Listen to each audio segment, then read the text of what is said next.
I think we've been talking about Destiny 3 and Bungie in the wrong way, and now more than ever it was made clear this week with how the Destiny community rallied around Destiny 2 on the first day of a new update. Debates continue to swirl. Who's to blame? What should Sony do? Why did Bungie do all of this now? Why didn't they do it right after the final shape and then start working on Destiny 3? Well, a steady line of thought running through all of these discussions and arguments is that it would be simply too expensive. It would cost too much money to make Destiny 3. Most estimates put the development time and the average salary at Bungie arriving to the tune of about $500 million just to get the game made and launched. Now, I have argued in another stream, multiple times actually, that since the cost to run and operate Bungie is that high, you basically have two choices.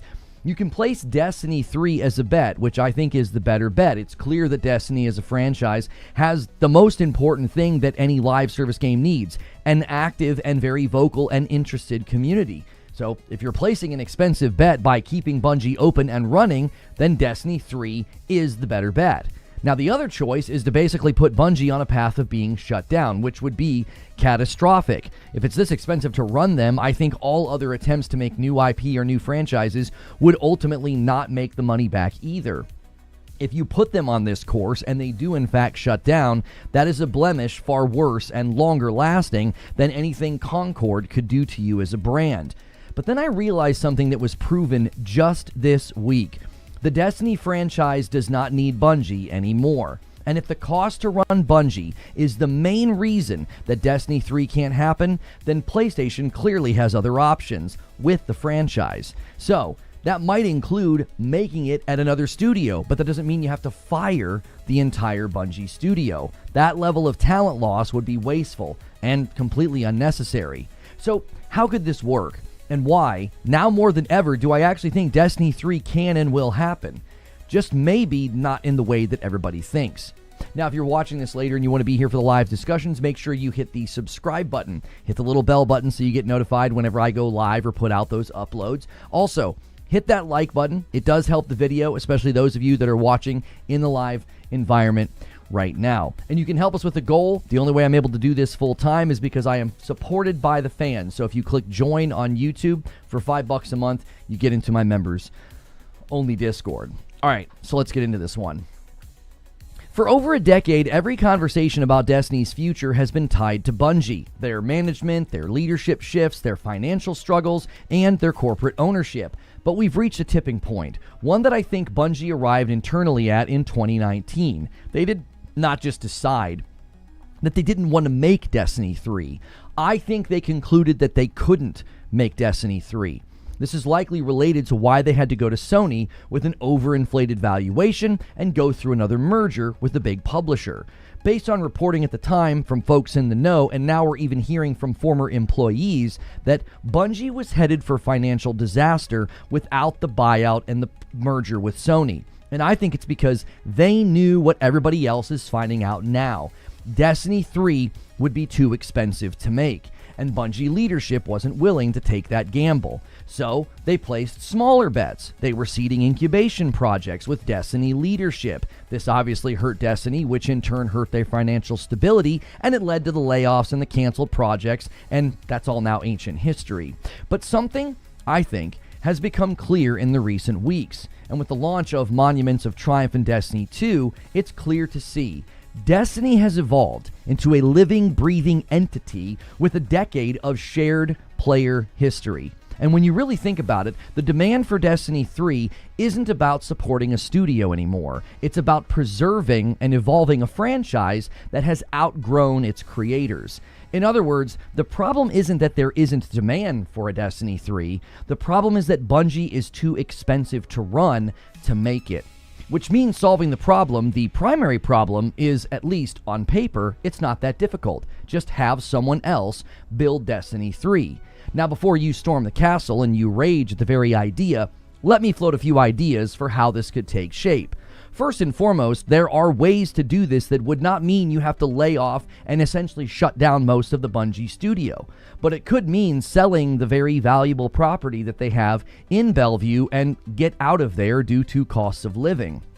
The goal here would be to spin up a new studio or a new version of Bungie somewhere else. I think this franchise has proven that it's worth doing this over the years, right? The last 2 weeks have really proven how rabid, how ravenous and supportive this community is. That is worth the research, the time to at least look into something like this to see that it's possible. Can you get Bungie's operational costs down so that maybe the budget to make this game is closer to $300 million instead of $500? As an example, Insomniac Games is located in Burbank, California, which is likely related to why Spider-Man 2's budget is rumored to be around $250 to $300 million. Well, if you're willing to pay $300 million for Spider-Man 2 to be built in Burbank, California, which likely has not generated anywhere near to the revenue that Destiny has as a franchise over the years, well, why not build Destiny 3 for about the same amount of money? Like, if you can build the Destiny 3 for about $300 million, maybe in another city, maybe another country. Listen, desperate times call for desperate measures. Inflation is real. Rising development costs are happening. And you have a very valuable franchise hanging in the balance. And why is it hanging in the balance? Because the studio that's in the best position to build it is simply too expensive to run. So again, the simplest solution on paper is to just not have Bungie create the game. Make a new studio or find a new studio to build this. You could absorb as much of the talent and the team from Bungie as you possibly can. The institutional knowledge and the experience is invaluable, in addition to all the years and years of data and analysis. Now, that's why I say that Destiny 3 doesn't need Bungie anymore. It has outgrown them as a franchise. Now, that doesn't mean that they shouldn't be heavily involved or even moved or relocated to make or build a new team. But the franchise itself is simply too strong right now to put it all in the bin simply because Bungie's operational costs are too high. So if my suggestions are too pie in the sky or not really worth pursuing, well, so be it. The point still stands. The Destiny franchise and community has shown itself to be one of the most resilient entities in existence. If that isn't worth preserving and investing in, then I don't know what is. Personally, if it were up to me, I would spin off a team to support and keep Marathon going for at least a year minimum. And if they can't really turn things around with the already once again declining player base and a brand new season, well, then I would put that game on a course to end of life and call it a day. But everybody else at Bungie? Well, I would find a way to keep them. Put them into a context where operationally they are sustainable and able to build Destiny 3. I'm pretty sure, given the choice, most of them would prefer to stay employed and work on something that is clearly special to them and the community, as opposed to just getting laid off. In the current economy and the talent situation in the gaming world, I have a feeling that a crazy plan to relocate Bungie might be more appealing to both Sony executives as well as Bungie employees instead of just shutting down the studio. Because if they're too expensive to run to build Destiny 3, then they are likely too expensive to run or build anything else, which might be why all the teams are sending heartfelt messages to the community. They sense that the end is fast approaching, and they want to say their goodbyes now while they still can.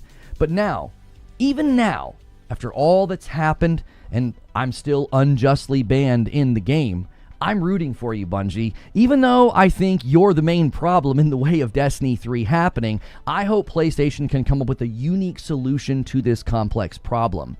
Because if they don't, a lot of people will lose their jobs, and a great and long-lasting live service game will die. And PlayStation will be remembered as the one who did it.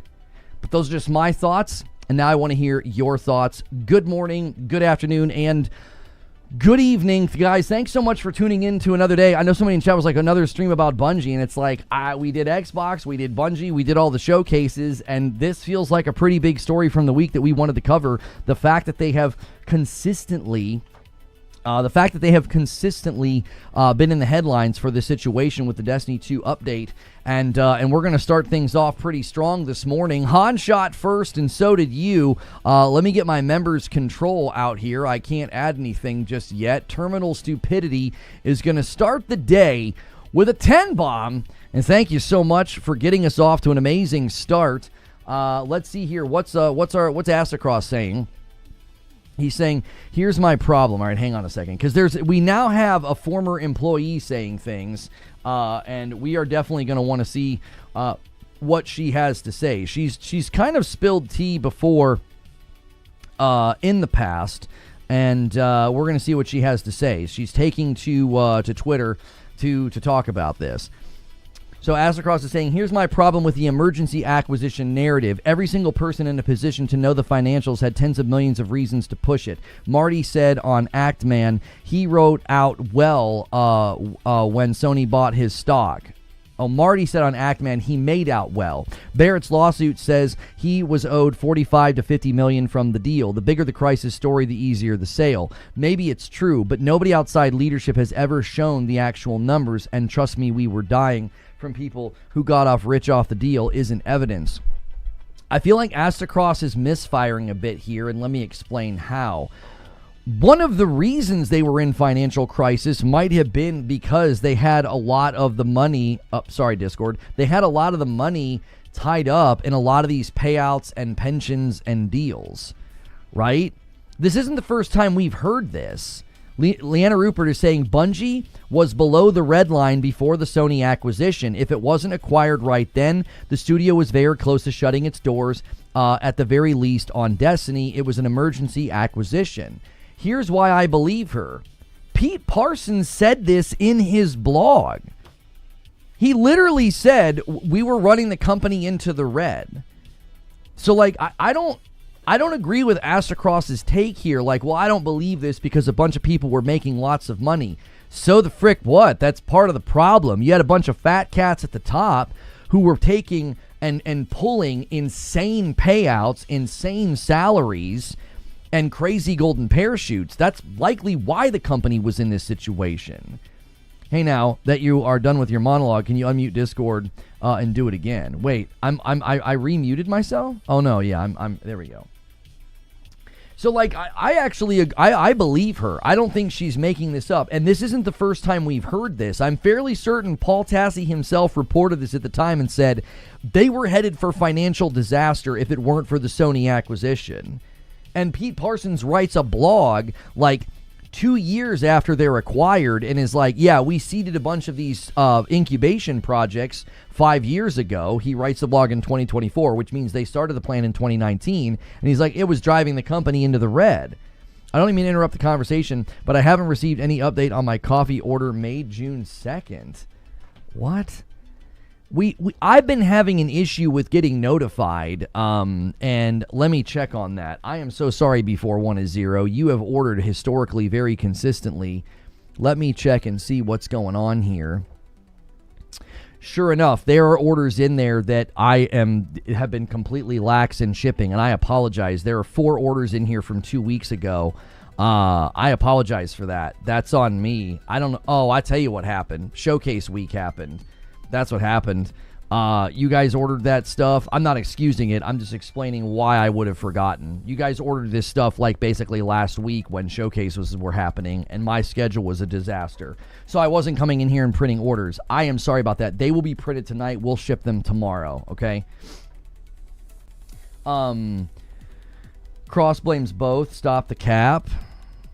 I don't know who he wants to blame or what his angle here is, but I think he's misfiring in his diagnosis. He's like, I don't believe it was an emergency acquisition. People were making tons of money. I don't think he's seeing the issue. It's like, yes, they were making tons of money. That's part of the reason why the company's not sustainable. It's literally the POV of my stream today. The franchise can't be handled by Bungie anymore. It can't be. They're too expensive to operate. So you either have to relocate Bungie and get them out of Bellevue, get them somewhere where their operational costs are lower, so that way you can build this thing for, I don't know, 300 million instead of 500 million. Because I think if you could get the number down to 250 or 300 million, I think PlayStation would be more apt to fund that, because the franchise proved with the update this week, it's alive and well. It has the number one ingredient needed for live service. It has a very, very motivated and mobilized community. Let's just say it. They actually have a community, and their other game doesn't. Like, a community that's going to give you ROI, we'll say. The community in Marathon is simply too small. God love you guys. Like, you guys are passionate, and you've had fun, and you've supported the game. But this is about the financials. This is about sustaining and surviving. We just reported yesterday on the situation that's facing Xbox and Microsoft. Bungie and PlayStation are not immune to these realities. It's time to wake up and say, if you want Bungie to keep going, if you want their ideas, their staff, and their influence in the market to stick around, Marathon is an absolute waste of time. Like, we're talking financials. We're talking survival at this point. That's what we're talking about. We're not talking about like, oh, but you don't like the game and you just want more of this game. I'm the best person to talk about this. I can play Marathon. I can't play Destiny 2. And I'm sitting here telling you, you need to back the right horse. You need to back the right franchise. Do you want to survive? Do you want to keep your jobs? You want to keep your doors open? You might have to do it in another state or another country. If you want to survive what's happening right now in the gaming market, in the market globally in general, not just gaming. Disagree? We don't know how sustainable Marathon is?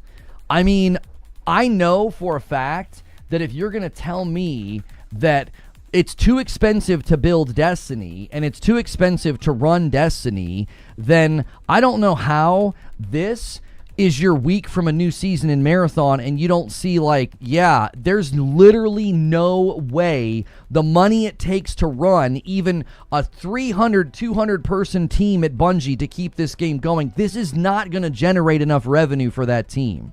It isn't. All it took was for them to spin up incubation projects, and demand slowed down for Destiny, and what did it do? It put them into the red. Like, look at the trajectory of this game. It's in straight decline, and then, oh, here's a new season, and they're already headed right back down to the same area. There is absolutely no way. People keep saying, oh, well, you know, they weren't making enough money and Destiny slowed down. Look at Marathon. The numbers they will never add up to ROI for them. There's no way. It's a new season and it's free. That game is a non-starter. How do you know the area isn't sustainable? What area are you talking about when you say area? Street Shadow with a $5 super chat says, Cross is hell-bent on blaming Sony more than Bungie. He still blames Bungie. The narrative increased once the D3 pitched rumors were leaked. And thank you, Joker Quinn, for the gift. This is why I wish I could do shows with him. I wish the community wouldn't lose their minds if he and I did a show. Because I strongly disagree with him that, like, oh, this is on Sony. It's like, given everything you know about Bungie starting from 2019 to now, given everything you know, why do you think PlayStation would hand them money? Why? Why would they hand you money? Why would they be like, yeah, here's a bunch of money to build another game? The company has been completely mismanaged, and the leadership's about to walk away. If that's true, why in that context would Sony ever hand them a bunch of money? The company needs to be restructured. They need more accountability. They need more discipline. You're not handing them $500 million in their current state. Cross has to know that. He's got to see that. That's ridiculous to think that, like, yeah, given everything that happened and how bad the leadership's been, and now we're hearing that they were basically headed for financial ruin at the point of purchase, you can keep plugging your ears and going, la, la, la, la, la, this is on Sony. Listen, Sony's the only one that can save this situation, and I'm here to tell you, the only way Destiny 3 comes to the market is by somebody other than Bungie. Does that mean you got to move Bungie somewhere else so they're not as expensive to run? That's what I would do, because there's too much talent at the studio. You don't want to lose all these people, but you can't keep running the studio at the cost that it costs to run it. $10 from Street Shadow. I see your vision, but I don't think relocation is realistic. I acknowledge this could be pie in the sky. I'm just saying desperate time calls for desperate measures. I think they could lease a new smaller office, especially close to WFH, work with Sony to get through a pre-production quick, and then code with another studio. DK Bager, thank you so much for gifting a member and getting us to 429. Let's stop pretending like Bungie didn't kind of trick Sony into buying them. She seems to think we should support Marathon. I mean, that's not going to happen. You're not going to convince people to play a game they aren't enjoying. She says, half the community is going to hate me for saying this, but the way to keep Bungie alive right now is to support Marathon. People keep comparing Marathon numbers to Destiny, and frankly, that's ignorant. Marathon was never designed to do Bungie numbers. The conversations about that were up front early. It's more aligned with Tarkov than Destiny. Completely different target markets that just so happens to have a wide intersection with Destiny target markets since it uniquely has so many. I think she's completely lost the plot if she thinks Destiny people are going to support Marathon. She's also forgetting Bungie made a game that has a lot of adjacency to Destiny. So as soon as Bungie puts out a big update in Destiny 2, look what happened. The numbers in Marathon immediately dropped because a bunch of people that were playing Marathon went home to daddy. Like, that's just the facts. Now, I've been ignoring Twitch. I'm sorry. Kitty Cat says, if you had to guess when God of War Lao Fei comes out, what would it be? First quarter next year, maybe even before the fiscal year ends, or right when the new fiscal period kicks off. What's good, Pork Pie? Good to see you over there. Snake Eyes over on Twitch says, at the end of the day, this can't be put on PlayStation. It was Bungie's own doing. Cool Ghost shirt. Thank you. The Tom Christie video, and there are comments that literally have it verbatim. Just buy more Marathon. Yeah, that's not going to happen. It isn't. You will never mobilize people around a game they don't enjoy. You will never mobilize people around a game they don't enjoy. It's why everybody rallied back to Destiny 2. They enjoy the game. Now, they might not enjoy everything that has been going on up to this moment. They maybe were enjoying the game less after the final shape, but they mobilized around Destiny because they enjoy Destiny. It would be like some guy being like, yeah, I'm leaving my band of 10 years and I'm starting off on my own, but I'm still going to periodically do things with this other band. And if you want, that band to continue and be successful, you got to come to my acoustic shows in coffee shops. And you're like, I don't want to do that. You guys are a metal band. I don't want to do that. What are you talking about? Marathon is adjacent enough that Destiny's always going to be hurting it, but it's also not adjacent enough that you're not going to get people to switch to it. You're not going to. It's not it. The situation with Marathon drives me crazy because it is the single most consistent amount of denial I have ever seen. It's like we have watched live service games for a decade. We've never seen a live service game with this abysmal of a start live. We've never seen it. We've never seen it. We've never seen a live service game with this kind of trajectory live. It's headed for death. When you get too low, stuff doesn't work. Matchmaking doesn't work. Regions were complaining in the first season about matchmaking taking too long because they were in smaller regions. We're not all in denial. Those of you that are not in denial about Marathon's destination, I love you, because the idea that that game is going to survive and flourish and make a ton of money, if you can spin off a small studio to support it and you put that studio somewhere other than Bellevue, I'll give you a maybe. I'll give you a maybe. Maybe. In the current state, if Bungie is too expensive to run and operate, to build and ship a Destiny 3, then how in the frick do you keep spending money on Marathon? And they're making things worse. They're having errors. They're having problems. Like, the game wasn't even ready. I don't even think it was ready when they shipped it. There's been tons of things with that game that are even driving the people that like it away. We're rightly calling out Marathon for obviously dying and then turning around and asking for more crap we won't like. That's completely untrue. That's completely untrue. People have come back to Destiny 2 in large numbers because they like the game. They like the franchise. This is what happens when you have a franchise that people like. 12 years later, this is what happens. People come storming back. They're in the game. They're spending money. And this is just an update. This is an update. This wasn't some significant DLC. This wasn't earth-shattering content. This is just an update. An update did this. Imagine what a couple of years of really good development and a brand new game would do. The total number of unique logins for the first and second day, each day was about 1 million people. 1 million!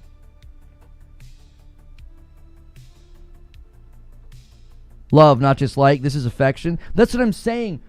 We have talked about live service viability for years. This is literally the thing you need for live service viability. I can't believe I'm the one that has to make this content. I can't even play the game. Like, I am telling you, this is what you need. We've watched so many games try this and fail. And Bungie and PlayStation are sitting on a gold mine. You just have to build it, not in Bellevue. You just can't build it in Bellevue.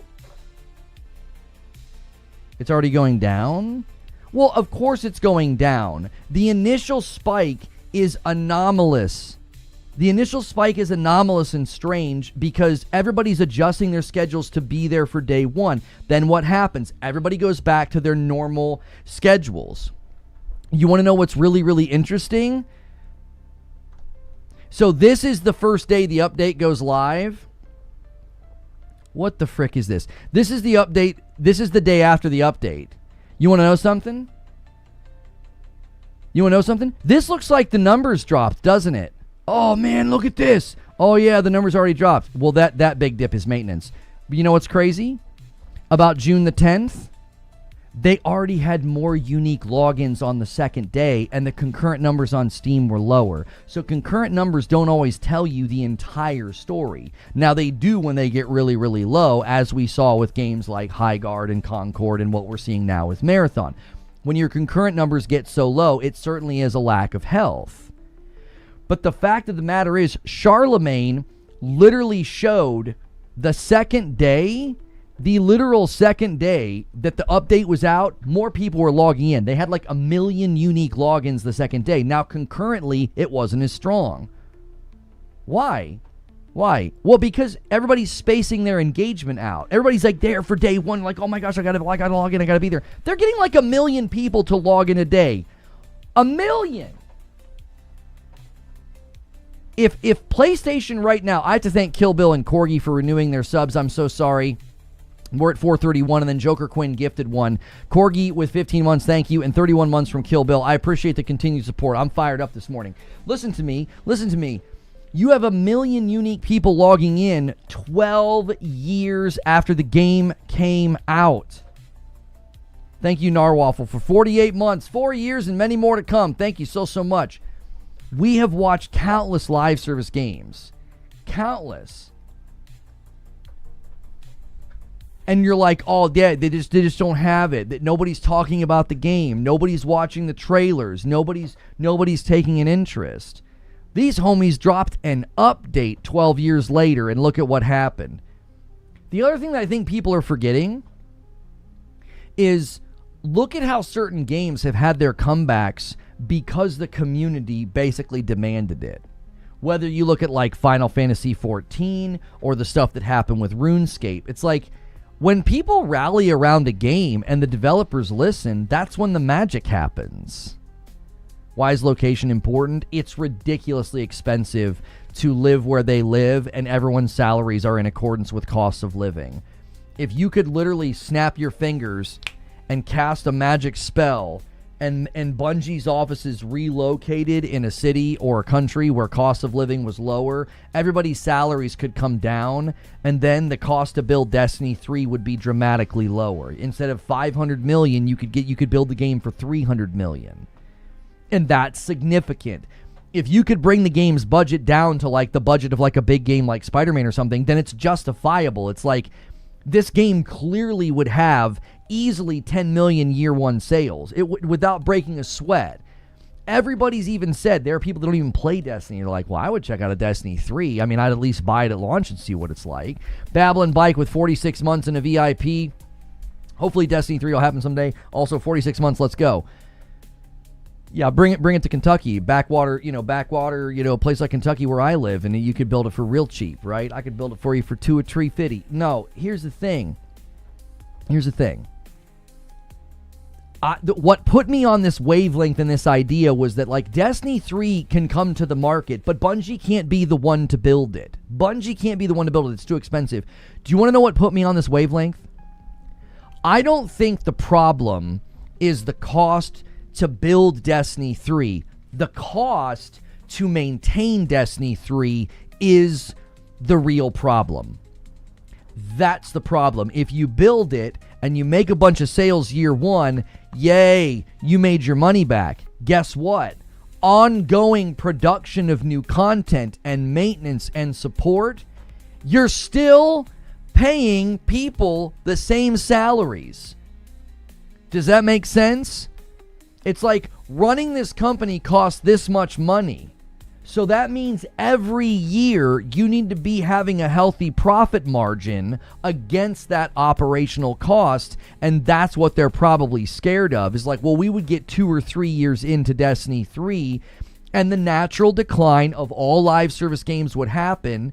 The money would slow down and then we'd be in trouble. I literally mean this. I don't think the issue is that we can't afford to make it. It's that we can't afford to sustain it after the fact. It would be too expensive.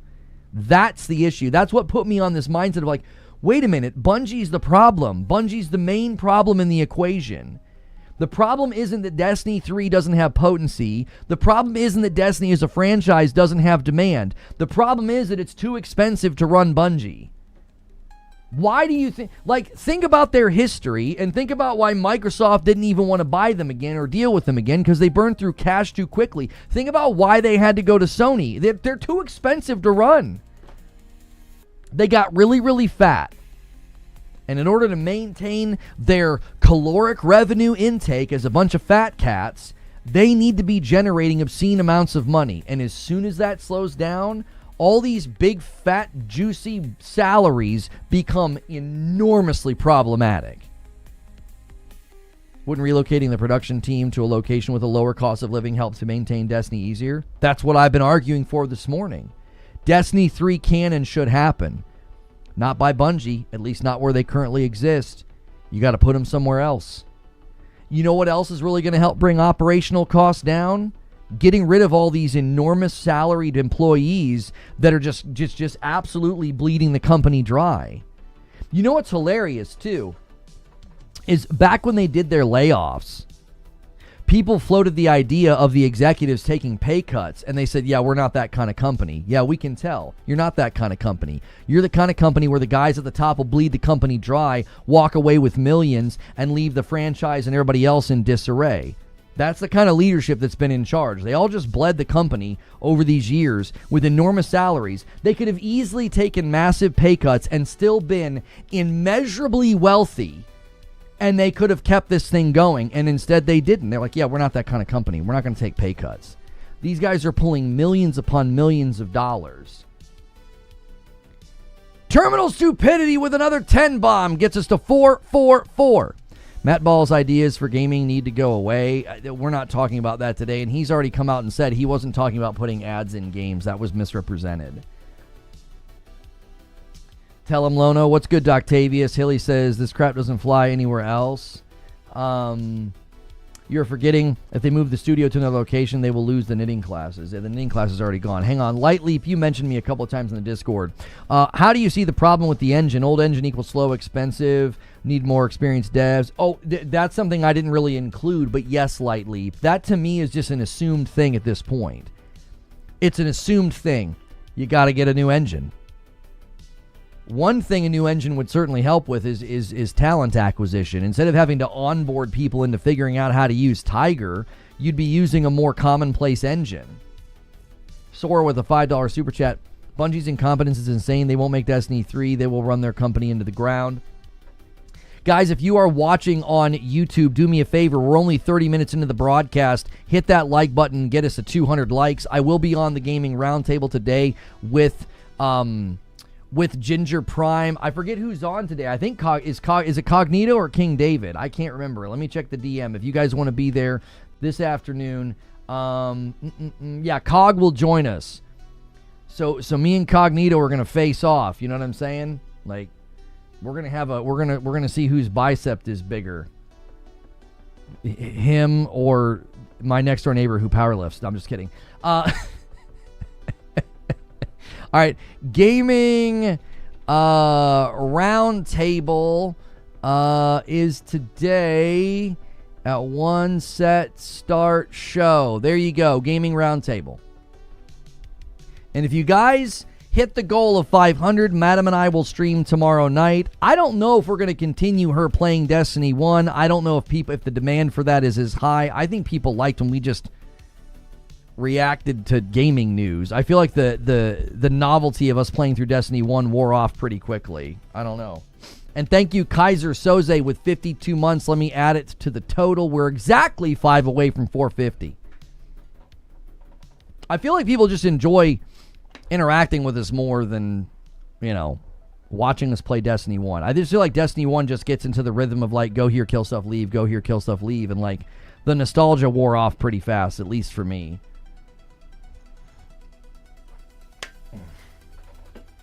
And knowing there's nothing on the other side. Like, I can't go into Destiny 2 and play Destiny 2 or enjoy the new update.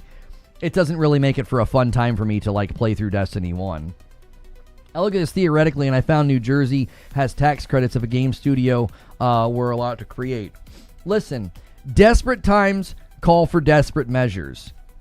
PlayStation should be looking into what can we do to get as much of Bungie as possible working on a Destiny 3 in an environment where the cost is not too expensive. That's literally what you're solving. I don't think the question is whether or not Destiny 3 has demand or whether or not Destiny 3, should come into existence. The question is, how can we make this with as much Bungie as possible and as little bit of and the least amount of money as possible? You got to relocate people. You got to get out of Bellevue. One of the reasons Spider-Man 2 was so expensive is because Insomniac's in Burbank. Like, you got to get somebody, and I know, it's not that simple. You can't just snap your fingers and move a studio. But, like, it's like, gee, I wonder why it was so expensive to make Spider-Man 2. You have a fairly large and high pedigree studio in Burbank, California. Like, why can't you make a new account and play Destiny 2? I have no desire to circumvent their unjust treatment of me with doing something that I shouldn't do. That's just ban evasion, even though the ban's illegitimate. I don't think Bungie would willingly leave that building and set up somewhere else anyways. You give them a choice. Would you like to be sitting in your home right now updating your resume and looking for a job, or would you like to move and keep working? Which would you like to do in the current economy? I know what I'd pick. Hey, you're pulling $200,000 a year? Yeah, okay. Well, we can relocate you. We can pay you $130,000. We got to reduce your salary, but we're going to move you somewhere where the property and the rent is half of what you're paying right now. If somebody right now is dropping, $3,000 a month on rent, because, people where I live, when they're renting a house, I don't know, it's like $1,500 or something. It's expensive. And rent, like apartments and stuff, is around $1,000. If somebody right now is paying rent that's like $2,000 or $3,000 in that city, and they can go to a city where their rent or their mortgage is cut in half, I think they'd be okay with the pay cut. It's like, well, I can continue living and surviving and paying my bills. You want to just be cut loose from the company and being like, oh, yeah, well, there we go. I guess I got to find another job now amongst the other thousands of employees getting laid off in the gaming sector. Sora with a $2 super chat. The Spider-Man 2 tax. Bungie's Bellevue headquarters spans over 200,000 square feet, featuring high-end amenities like a motion capture studio, a climbing wall, a theater, a customer game testing lab, and more. Yeah, these guys knew how to blow through money. Yeah, they literally blow through money. It's why Microsoft didn't want to deal with them anymore. You remember when they got all persnickety on Twitter? Like Deej and Pete Parsons got all, like, snippy because people said that, like, Microsoft was looking to buy them, and they were like, no, they're not. And then we actually find out that, no, actually Bungie was trying to get purchased and shopping around. So, I'm so surprised that both those gentlemen lied to the public. Oh, it's so shocking. Men of such high moral character and integrity lied. But it's like They were shopping around because they were running out of money. They had such high aspirations. They were going to become like a publishing edifice. They were going to put a studio in Amsterdam. Like they were so high on their own supply. I don't think financially they knew what they were doing to themselves. They just didn't. Explains why they got a Riot Games director. They offered better benefits. The studio you live in could be your house out here for that price. Right? I'm excited for Wolverine, but I am definitely very disappointed I can't play it on my PC. They wanted to be the next Blizzard. They wanted to get in filmmaking too. Yeah, they were going to have a whole division for like Destiny shows, Destiny movies, you know, and listen, to their credit, I actually think the Destiny IP would have done very well in those environments. I think the Destiny IP would have done very well with you know, TV shows, movies, and other forms of entertainment. It's good lore, it's good story, it's a good universe. It is. Think about a universe that when like a story takes place in it, people pay attention and people care. For a while it was the MCU, and they obviously hurt themselves, but, you know, and they're trying to throw money at their problems, but like, you know, Star Wars, you know, established franchises where the universe itself is the appeal. You're like, oh yeah, that would make for a great show, movie, book, graphic novel, what have you. They've got it. They've got it. It's like you guys have got a very valuable IP. And that's why I said if the problem in the equation, if what we're trying to solve for is it's too expensive to make this, well then figure out a way to make it that it's not that expensive. Figure out a way to make this game and not have Bungie make it. Now, I'm not advocating for Bungie to be shut down or for people to be fired or any of that nonsense. I'm not advocating for that. I'm not. But what I'm saying is, if you've got an IP and a franchise with this level of resilience and this level of support, I think you figure it out. You figure out a way to make it work. I follow the Bungie-verse, says Cool Spoon.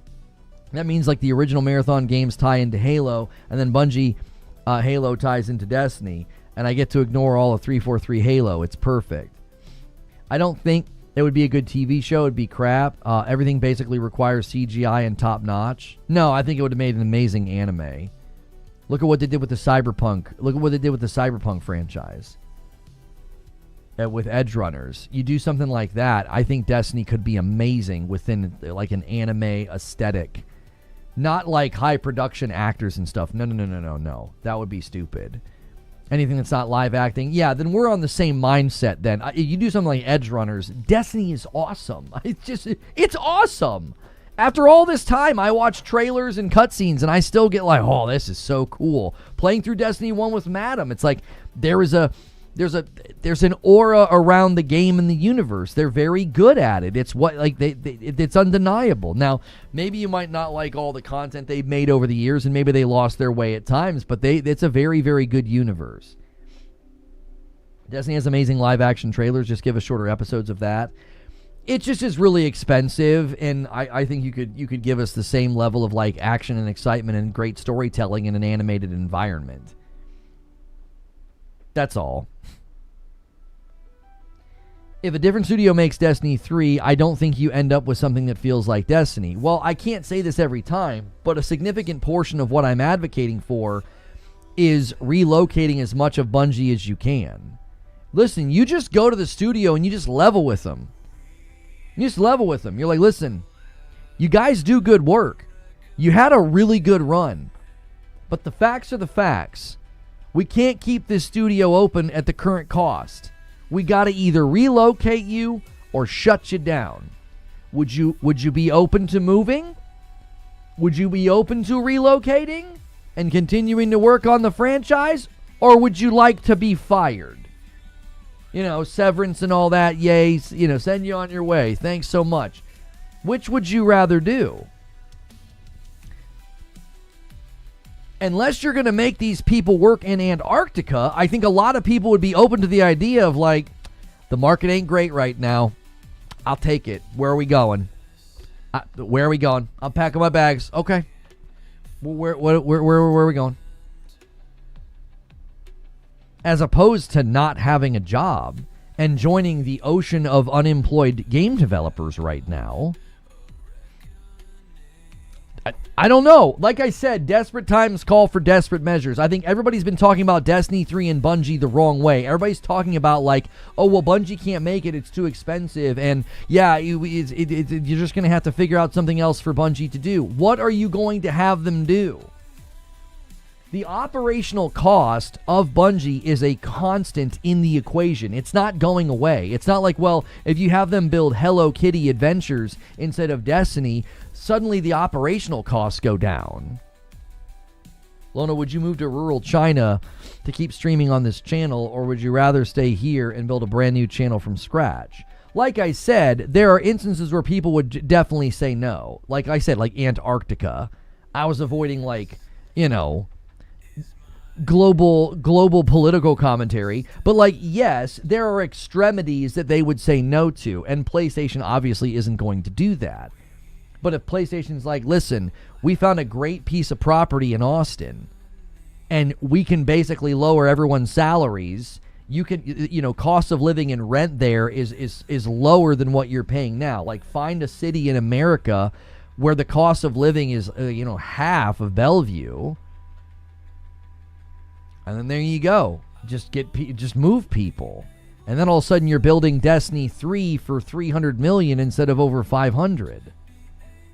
$5 for tactical. Do you think it would be advantageous for PlayStation to just take the best of Bungie, spin it off in a 343-like studio, and just specialize the Destiny IP? If that's what I'm saying, yes. Either spin up a new studio or relocate Bungie, but you got to get the people out of there. It's too expensive. Uproot your life for my pixels? No one's saying that. Your response is obviously either you're listening on mute or you're just here to get a reaction. No one's saying, hey, uproot your life for my pixels. The constant in the equation is they're too expensive to run. If you want to keep your job, if you want to keep working for a PlayStation studio or Bungie or on anything that they're working on, you got to move them. You got to take them somewhere where the cost of living and their salaries could come down significantly. You have to also understand something. Inflation's not stopping. It's not like whatever you figure out for Bungie right now is like locked in for 5 years while they develop the dadgum game. Do you know what I'm saying? It's like it's going to become more expensive over time. It's going to become more expensive over time to run that company. They can't leave their liberal safe haven. They'd rather live on the streets with their homeless than go to a red state. Shut the frick up. I let your comment through so I could tell you to shut the frick up. Don't bring that to the chat. I'm making an example out of you. Don't bring that to the chat. That has nothing to do with this discussion. If there's somebody there that's like incensed about leaving Washington, well then they can take severance and go home. That's the point. Do you want to keep working? Do you want to stay in the industry? Great. We've got a place for you. If you don't, fine. Oh no, there is something called an industry ecosystem. It means that most large studios in the West are near one another. They share resources and are driven innovation due to co-location. It's not always. I don't think that's happening with Bungie and the other studios. Like, what's the difference? If they're in Bellevue, Washington, and Insomniac's in Burbank, if they're going to collab on something, it's going to be digitally. What's the difference between that and having them in Amsterdam or something? I'm not saying Amsterdam's cheaper or whatever, but do you hear what I'm saying? Do you hear what I'm saying? Like, unless they're literally next door, you're going to digitally collaborate. You're not going to be like, hey, it's a good thing you're in Burbank and not Austin, Texas. It'll be easier for us to collaborate. No, you're still going to collaborate digitally. What do you mean? Like, if there's one thing COVID taught us is that you can still be pretty productive as a company with people working from home. If that's true, then being out west doesn't have some, like, geological benefit or something. It's like, yeah, well, we're closer to all these studios out west. Who cares? Like, what? Rockstar has locations all over the world. Right. Yeah, just move to Idaho.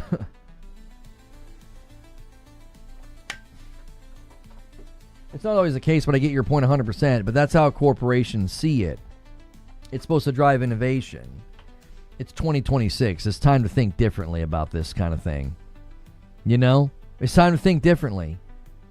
Get movers and shakers in these places. Get some young folks with crazy ideas. Get innovative. You know what I mean? You got a franchise worth preserving.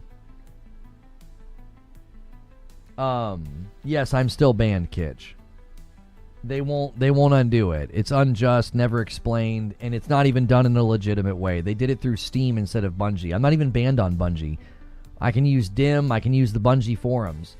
They're not even treating me like somebody who broke their terms and conditions. It was a retaliatory ban. Lona, where are the people the studio needs as a labor pool? Are you only hiring devs in Alabama that will take lower salaries? You aren't attracted to new talent. You aren't attracted new talent to move.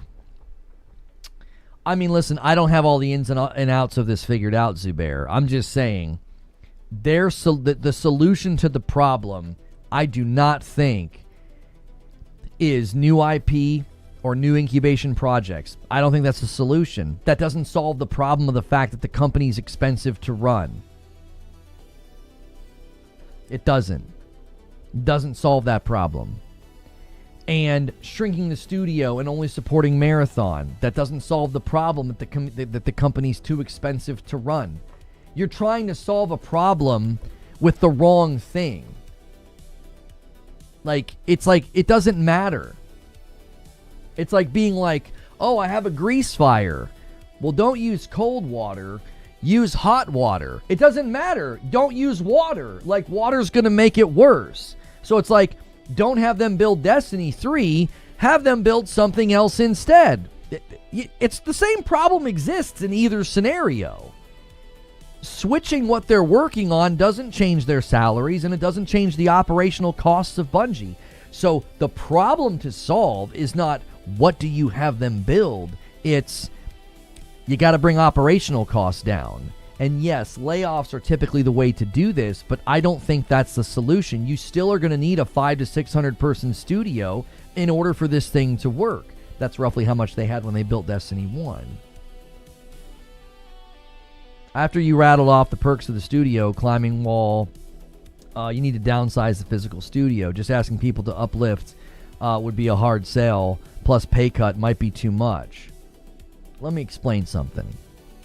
This is where PlayStation and some of these companies need to start leveling with these devs and studios. Because for a while, the people at these companies, they were sitting high on the hog. You want me to come work at your studio? The studio better be awesome. You better have a great cafeteria. You better have a climbing wall. You better have knitting classes. Now, the tables have turned. Do you want a job or not? Who's in power? The employer is now in power. Why? Situation that we're in. Massive amounts of layoffs, overhiring in 2020 and 2021. So if I was PlayStation, I'd start flexing that power. We don't need to woo you to come work for us. We don't need to give you a climbing wall and a dope break room and an amazing cafeteria. You want a job? You want to work? Here's a fair salary equal to cost of living in this environment. You can come and work for us. If not, that's fine. If not, that's fine. Take your severance and see you later. But we don't need to do that now. We don't need to create some insane, high-tech, bougie studio for you to come work at, because you can join the thousands of other people that don't have jobs right now. You're not in the same position that you were in 10 years ago, where like you as a person in development could kind of shop around and be like, well, you know, I'm really good at what I do. You better have a pretty nice studio for me to come and work at. Can we keep the cafeteria? You can keep the cafeteria, but when I went to Google in Atlanta, I couldn't believe what was going on. The food and the options and the quality, I felt like I was in another universe. I'm like, this is insane. Now, obviously, that's Google. So that's a machine of proportional size that's unfathomable. It's like there's just in that building alone, there was hundreds and hundreds of people coming and going, and they were taken very well care of. But the situation has changed. You need to aggressively bring down production costs on these projects. And a really quick way to do it is to cut all this extra crap that you've been doing. Climbing walls and knitting classes and cafeterias that make people feel like they're the president. It's like, no, we don't need all this stuff. We are making video games. We will get you great equipment. We will create good quality environments. And we will pay you a very good wage. All this other stuff? No. We don't need that. And you don't get to demand that anymore because you're not in the position of power. You can join the long line of people not working, or you can come work in a nice studio and work a nice job and make a good living. You can do that. You want to demand all this special stuff and all this bougie treatment? I mean, go right ahead. That's part of the problem, and that's part of why these studios mushroomed up, and now they're facing the reckoning of like, yeah, it's too expensive to run. We're way too big. We've spent too much money on the wrong things. Our high-level executives and leadership are making ridiculous amounts of money. I mean, they're making millions upon millions of dollars. People keep talking about how like production of video games is too expensive. Well, this is a really quick way to solve it. This is a really, really quick way to solve it. Get them out of the cities where cost of living is so high and cut all this extra stuff. Sounds very capitalist. Do you want the studios to survive? Do you want them making games, or do you want them all sitting at home? Which would you like them to do? And it's not capitalist to say that the executives at the top could have started taking pay cuts a long time ago to figure this thing out. And they said, yeah, we're not that kind of company. Were you here when I said that? Does that sound capitalist to you? Well, I got to quickly come up with the category to put this guy in because it's difficult to actually grapple with what he's saying and argue or have nuance. So I'm just going to say he sounds very capitalist. Literally, one of the main problems with these studios is that the people at the top make an obscene amount of money. So when the money starts to dry up, they're just sitting there bleeding the budget. They're just pulling from the company. Why? Because they're not going to take a pay cut. They're not going to take a pay cut. They're like, what do you mean? I ain't taking a pay cut. No, we'll just lay 150 people off. Why would I take a pay cut? And how is it capitalist to say we don't need a climbing wall? We don't need like a bougie cafeteria and really, really high-tech break rooms. That's all money that's not needed. Why did that trigger you? Stupidity is annoying. So yeah, I get annoyed by stupid things, and you said something stupid. You know what I mean? I also get annoyed when I stub my toe or when someone cuts me off on the highway and drives like an idiot. Yes, stupid things are annoying. Congratulations. You just learned a valuable life lesson in how to engage people socially. Don't be stupid. It'll change your life. Angry Pete with 57 months and a VIP gets us to 446. Thank you. If you need a category to put Reforge Gaming in, the most accurate one I can think of is, without a doubt, a massive Kirby Air Riders fan. That's right.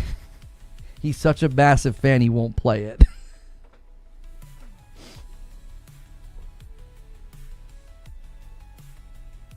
Lono is right. All he mentioned is unnecessary costs. Simple, I agree.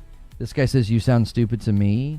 What, do you work in one of these offices and you're sad that your precious knitting classes are gone? You sound triggered to me. All I'm saying is, if you are trying to lower the operational cost of making video games, there's some real easy ways to do it. You can get out of cities where the cost of living is absurd. You can get rid of all these stupid things that aren't necessary. You don't need a climbing wall. You don't need knitting classes. You don't need a 5-star restaurant in your dadgum studio. You don't need these things. You're making a video game. Everybody else goes to work and doesn't have that going on. How many of you work in an office environment and you don't get a climbing wall and knitting classes and a cafeteria with like 5-star rated food? Most of us have never been in this kind of a work environment. What, because you make video games? You should be paid an obscene amount of money. Oh, and then also you should get all these extra things. No, if you're trying to solve the problem of the operational cost of making video games too high, you can get rid of all this exorbitant stuff that isn't necessary. It isn't needed. It isn't needed. The rest of the working world is like, why do you need all that stuff? You're just making video games.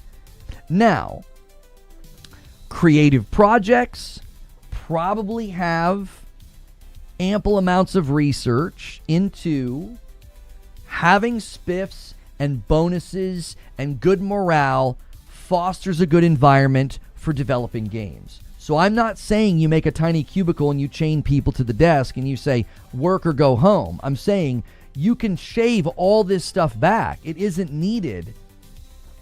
If that's what the market demands, if that's how you get the best talent, you sound like Microsoft. Yeah, I'm not trying to be ruthless here and say, yeah, chain them to the desk, give them a 2-foot, cubicle. I'm not making them sit in a room like in the show Severance. I'm saying just cut back all the exorbitant stuff and get into a city where the cost of living's not absurd, and you might be able to bring these budgets down. Oh my gosh, I can't believe you're suggesting something so insane. Primeval Vex with 15 months, thank you very much. Or did I already thank you for that? I can't remember. I'm gonna add it. I don't know what I'm doing. I don't think I did.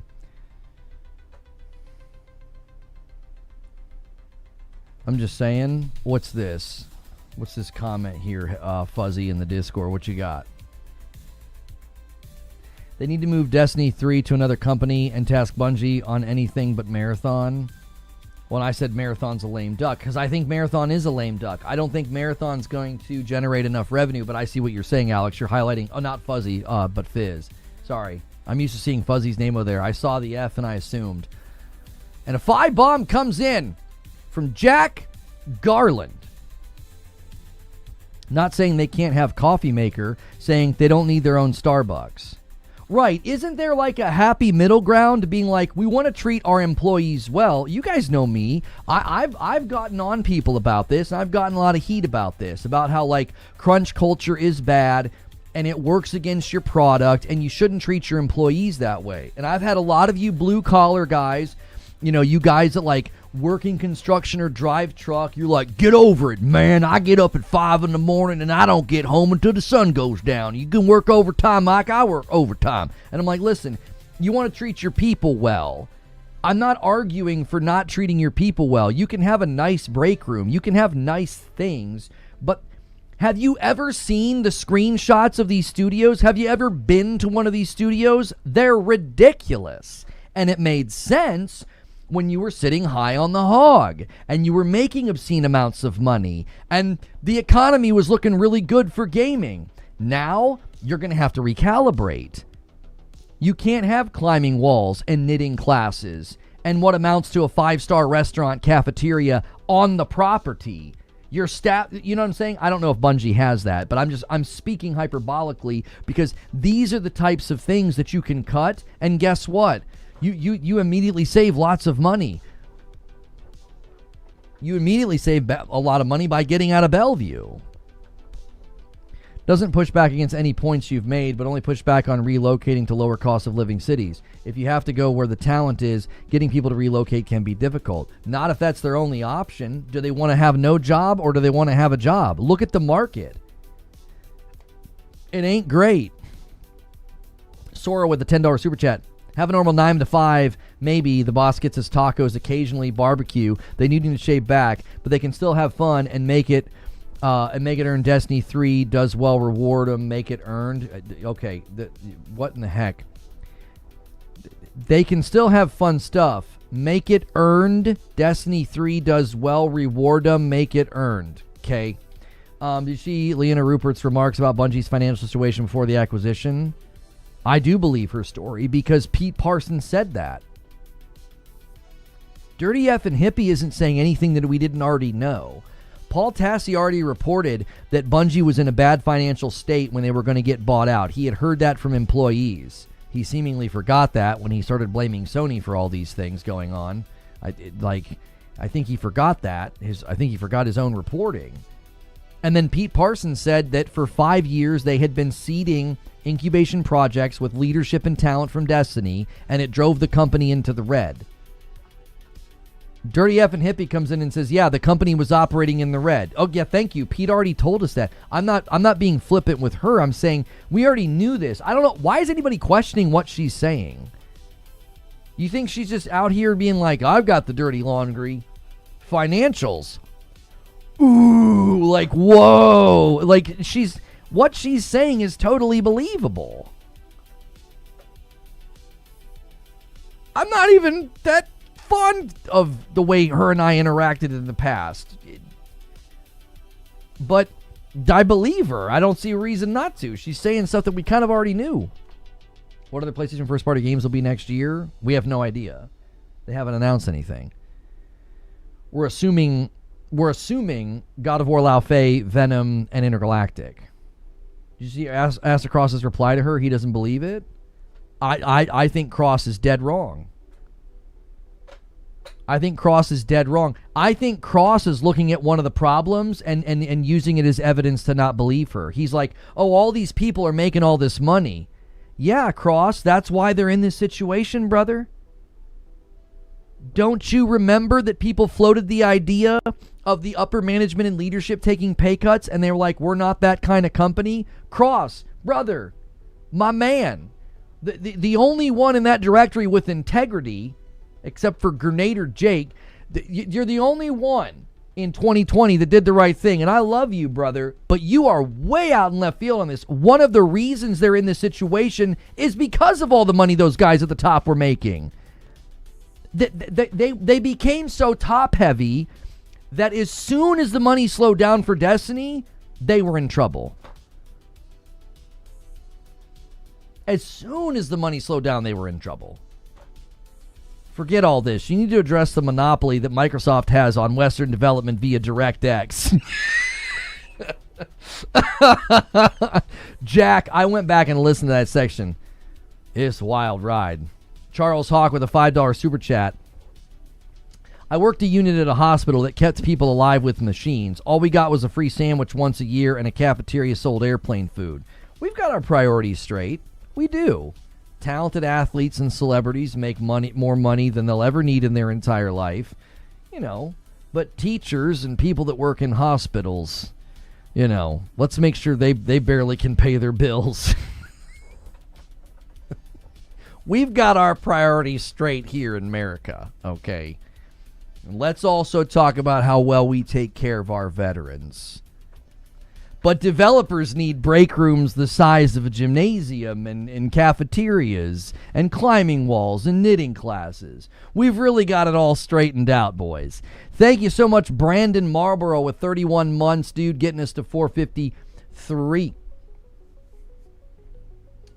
And a $5 comes in from Rissick, and I owe you guys a member over there on YouTube. I should probably do it. I should probably do that now before I forget. It looks like we're going to hit 500.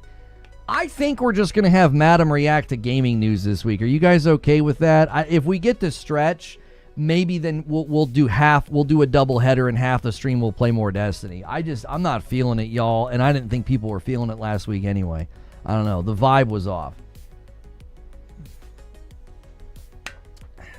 When the economy and our finances get tight, my family has the option of either laying off a few of our kids or tightening the budget and doing and having less fun things. So far, cutting back on the fun things has always worked, thankfully. I'm sorry, Susie. We gotta give you up for adoption. We have to lay you off. We can't afford you anymore. Times are tough. Whoa! A 50 bomb comes in from Brandon Marlborough, securing the weekly goal. Well, we're streaming tomorrow. That's a big one. I think you guys understand where my heart is. It's like, if you put me in charge of this kind of a situation, do you want to know what I would do? I would maximize as many people keeping their jobs as possible.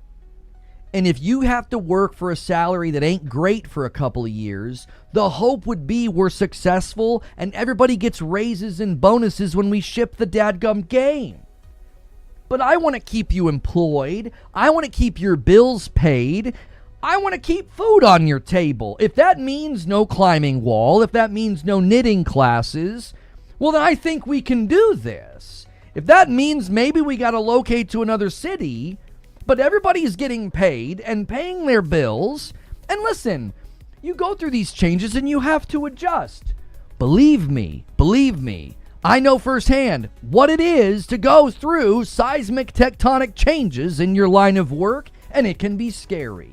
But you can do it. You can rise above it. You can make it work. Instead of being like, well, they're too expensive to run, so our only option is let's just keep operating in Bellevue in this massive property with all this stuff that we built. Let's just keep doing what we're doing and just lay more people off.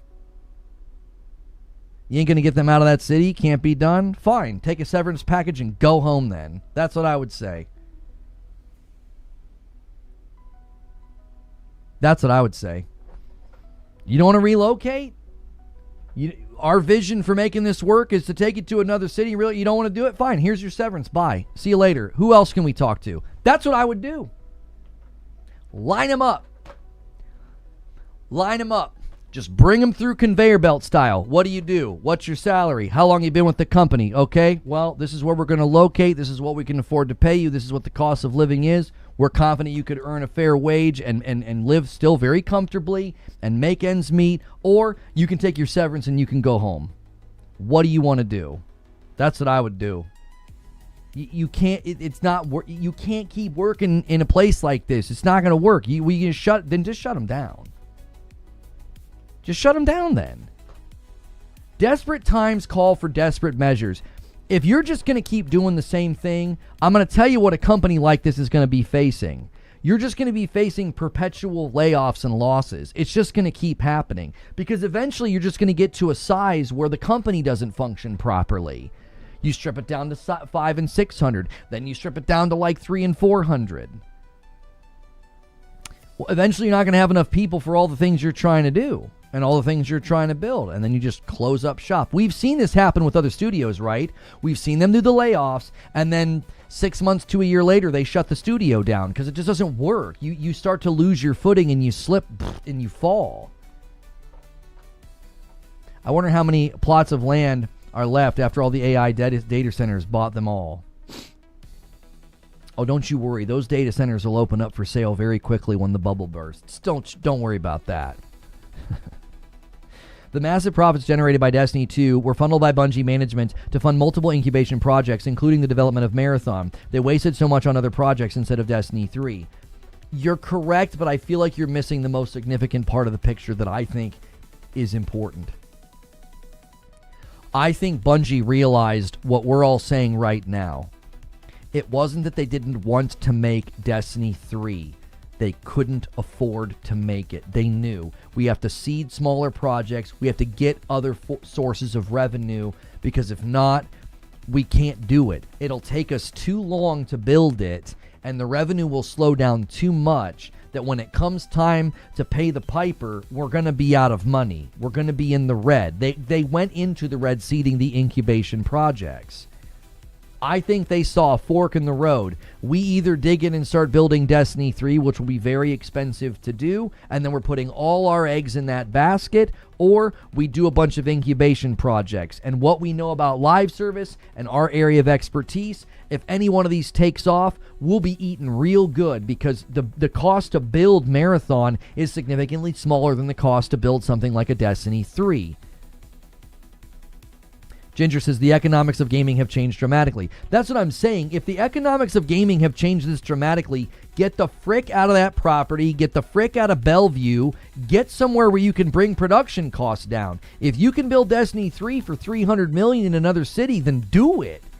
And if you don't have a really, bougie cafeteria and a climbing wall and knitting classes, that's okay. You'll be all right. Your bills are paid. That's better than going home with pension and no job.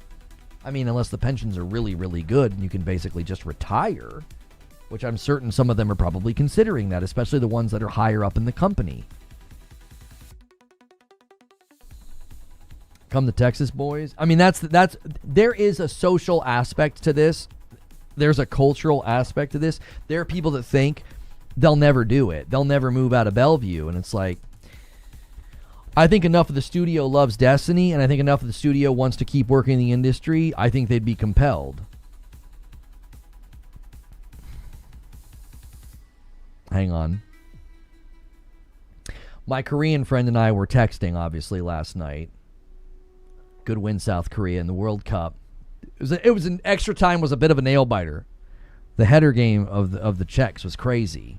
I couldn't believe it. It was like watching a volleyball game. He's grilling out, and he's making me proud because I would always grill out when they came over here.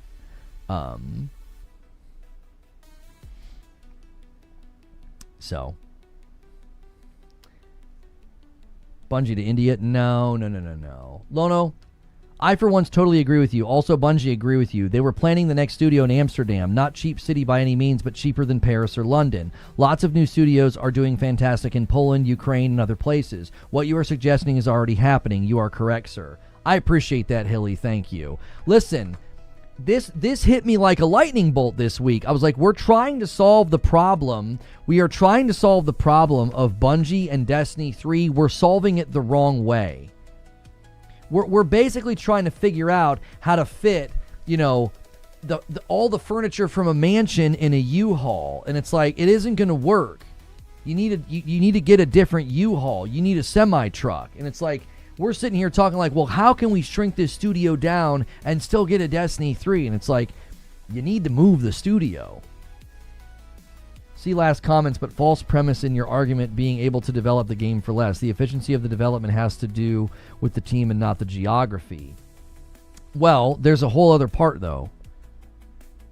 See last few comments about spending on wasteful amenities is separate from money well spent on good teams. You're missing the point that free food and cafeterias in big tech, it gets people to work longer by staying at work for extra meals.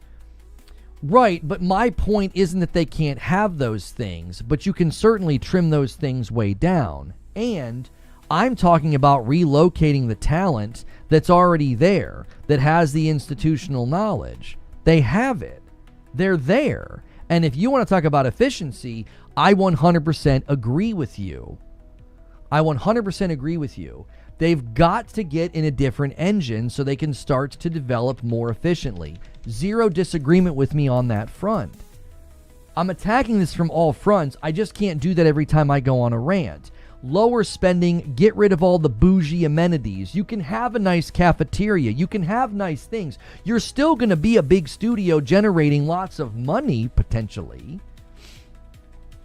The oldest comment about geography you missed. The counter argument here, the reason the best games come out of the most expensive regions is not from third world countries. The magic ones from a particular team, Bungie may not have. Again, I'm arguing geography so you would justifiably lower salaries. My argument's against Bungie, not a location. Right, but again, we've been talking for weeks about you need brand new leadership. I believe the institutional knowledge, the talent, and the experience of Bungie is invaluable. You can't lose those people. The leadership is a problem, but there's still tons of value in the staff. They're too big to deny that. Like 500 to 600 employees. 800 employees currently. We can't pretend that they didn't make it this far with a lot of really talented people that you don't want walking out the door. New leadership, new engine, new location. That's it. That's my campaign speech that I'm running on. vote for me for president. Like, new engine, new leadership, new location. That's the only way this works. If you don't do all three of those things, it's a half measure. You stay in Bellevue, it's a half measure. You're gonna burn through cash too quickly. You're not gonna make enough product and generate enough revenue to justify the size of the studio, even after layoffs. The other thing to consider is they are automatically going to lower operational costs immediately, because you're going to have a bunch of big leaders that pull crazy salaries out of the building in a month. They're going to be gone. They're going to be gone. That's immediately going to bring your operational costs down. Imagine like 10 of the biggest salaries in Bungie walking out the door and not coming back. That immediately pulls down your operational cost. Lona would be the perfect coach. He can motivate anyone. I love that clip. What was it, the WNBA or was it a college game? She's like poking her in the chest. Oh my gosh. I'm like, I'd burn a city down for that woman. She's like, oh man, she's a warrior. I love that clip. She's like, I believe in you. Buddy, she means it. She's motivating that girl from her soul. I'm like, oh my gosh. Kilted Heathen with a $5 super chat. Speaking of engines, I saw a tweet that Decima would work well for a shooter, and I agree. I mean, they've made a shooter in Decima before, haven't they? I believe they have. Killzone, right? Guerrilla's made shooters before. It'd be great to have some of the Decima boys go over there and help them. Decima helped Kojima, and Kojima helped Decima on the actual, Guerrilla and Kojima worked together and made Decima better. It's why Death Stranding 1 and 2 look so good. It'd be great to have Guerrilla collaborate with a team at Bungie and get an engine, get a version of Decima, well-tuned, tweaked, and built to make it feel like a Bungie, to make it feel like Destiny. You misspelled DirectX. Guys, if you haven't hit the like button yet on YouTube, do me a favor and do that. Let's try to get to 300 likes. We've been going for a little over an hour. Thank you guys so much for a strong Friday. 343 are outsourcing work to studios to build more and faster, but crucially from areas that cost less. They can't hire another 600 devs in Washington. That's why Microsoft uses contractors. Obviously, I'm not a fan of that contract policy at Microsoft, but working within the confines of that situation, they certainly could say, hey, you've got some options here. You could seriously switch to an engine and then outsource some of the work to people that can work within that engine. It opens up the talent pool quite a bit when you work in an engine like Unreal. Sure, I'm not saying Unreal's the engine they should choose, because it has its own razor blades and its own problems. Yeah, that's the one, Fuzzy. Yeah, she says, I believe in you.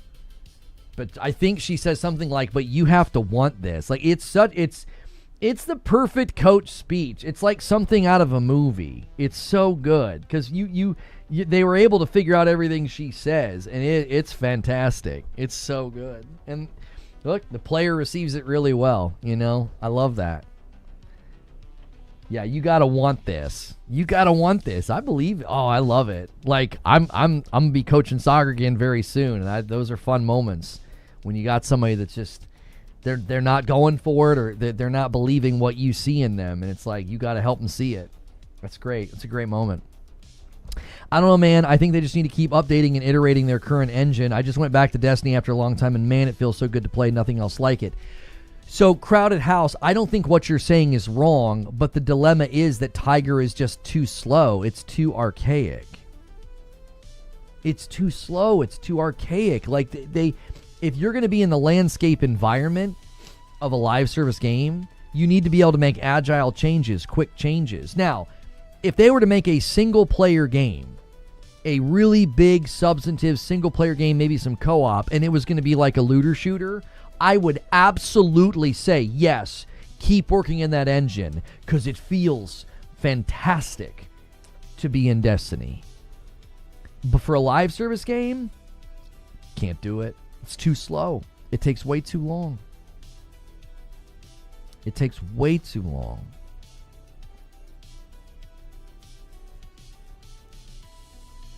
All Pete talks about in this 100 million deal is about making new games. Oh, you guys are talking about the other money that they got? Relocation will likely change the company because you can't relocate extended family, and at least half the people will choose family over career. You're not wrong, AOZ. I don't have a vision in my mind that you would get like even a 70% relocation rate. You'd probably get about 40%. You'd probably get about 30 to 40% of the people that you offer relocation to relocate. About 30 to 40%. That's a really, really good start. That's a lot of people. You get 300 people out of the 900 to relocate with you. That's not a bad start. That's also going to keep your operation costs pretty low. That's a great place to start.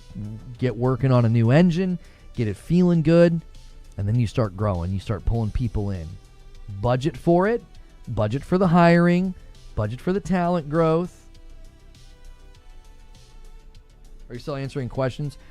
I don't pull it up enough. What have you done? You've done 2 today, Kinomansky. The problem is like you and like 2 other people use the command.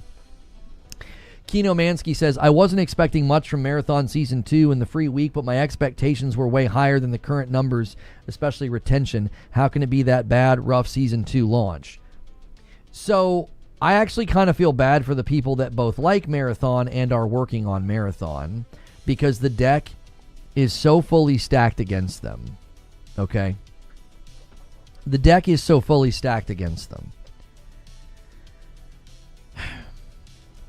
Number 1, everything that happened last year hurt the game significantly. Number 2, you're pulling a lot of players from Destiny, both active or inactive.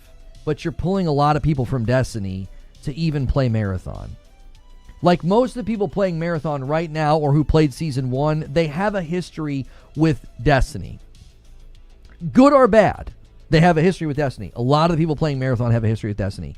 So one more thing working against them now is the new season starts. They encounter a bunch of trouble, problems, disconnects, error codes. And then in walks Monuments of Triumph and says, yeah, I'm gonna pull a pretty healthy amount of people from your daily player pool. They've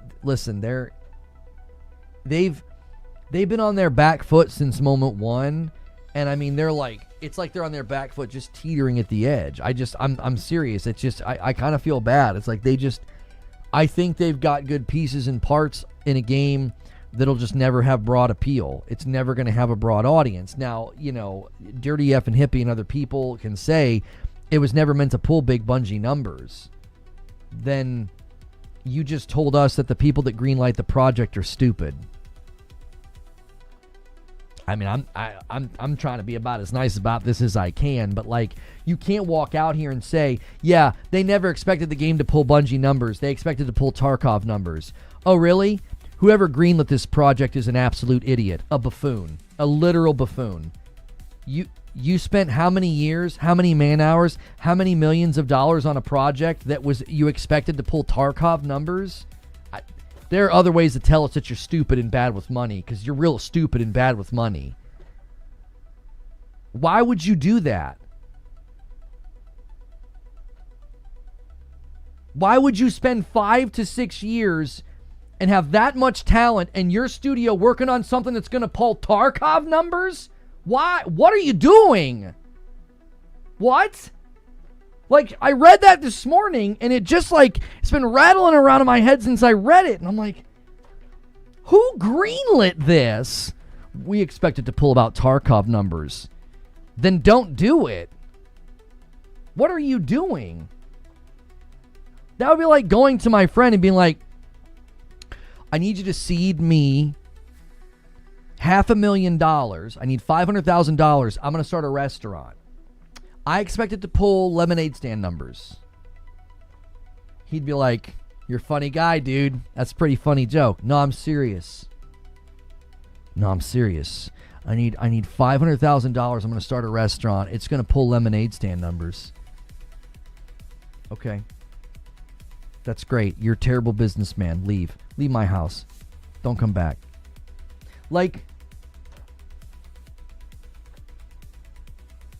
I I don't understand what you it's like you're typing that and you think you're like educating people, like these people are talking about these numbers and they're ignorant. No, I tell you who's ignorant is the person who greenlit Marathon thinking we're going to pull Tarkov numbers. What? You have roughly half a Bungie working on a game and you anticipated Tarkov numbers? What are you doing? Who is... What? It doesn't make an ounce of sense. It's like... You guys are crazy. You are crazy. Like, if you... Best case scenario, I guess they thought they'd get away with this because Destiny 2 would keep funding the project. Like, I guess they thought they could literally rob Peter to prop up the corpse of Paul. Like, the analogy doesn't work. Like, you're robbing Peter to play Weekend at Bernie's with Marathon. Like, what are we doing here? What? It blows my mind. It was like, that is so irresponsible. That is so irresponsible with the company and the money to be like, we're gonna. That's an obscene amount of money and time on something, and you knew that it was gonna pull Tarkov numbers. What? Angry Pete says, listen, I am tired of being robbed. There's a lot of Peters and Pauls out here who don't get along. And we know why. You're robbing Peter to pay Paul. And Paul's like, that sounds great. And Peter's like, screw you, Paul. And for real, though, Paul, screw you.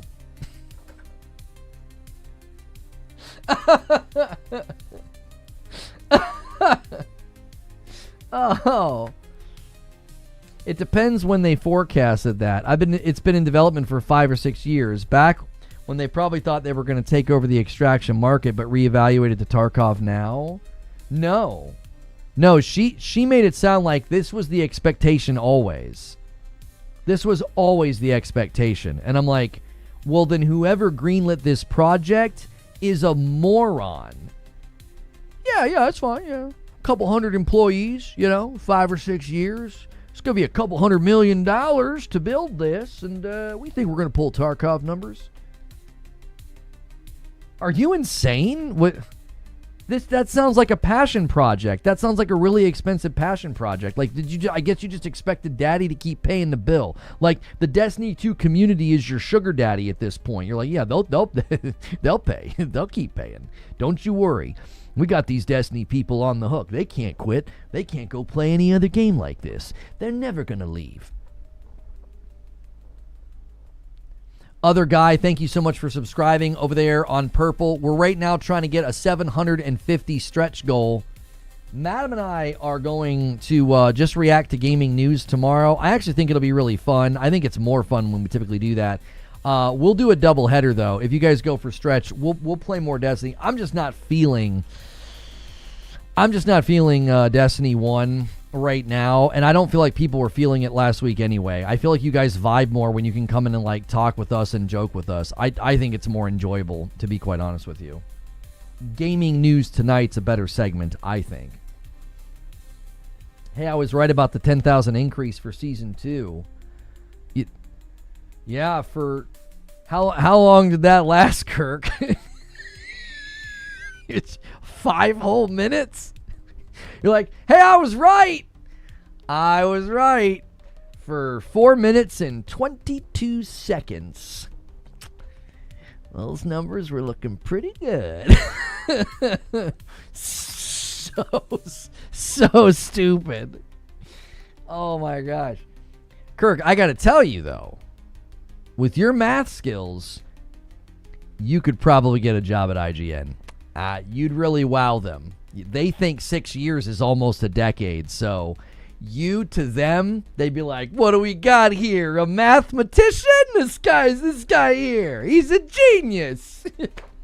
I mean, we think that 6 years is like almost a decade, so you, sir are very smart. I said I didn't know about retention. I'm just giving you crap and taking another shot at IGN because they deserve it.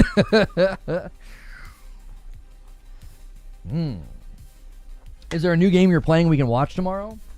Oh, that would be a better stretch, wouldn't it? We haven't got to try it out yet. Madam and I are super close to doing everything. We cleared the entire map in Lego Batman. Maybe we could play that Starseeker, Astroneer Starseeker game that just launched. It seems like it's getting good reviews on PlayStation. How's it doing on Steam? It seemed like it was basically like Astroneer inspired by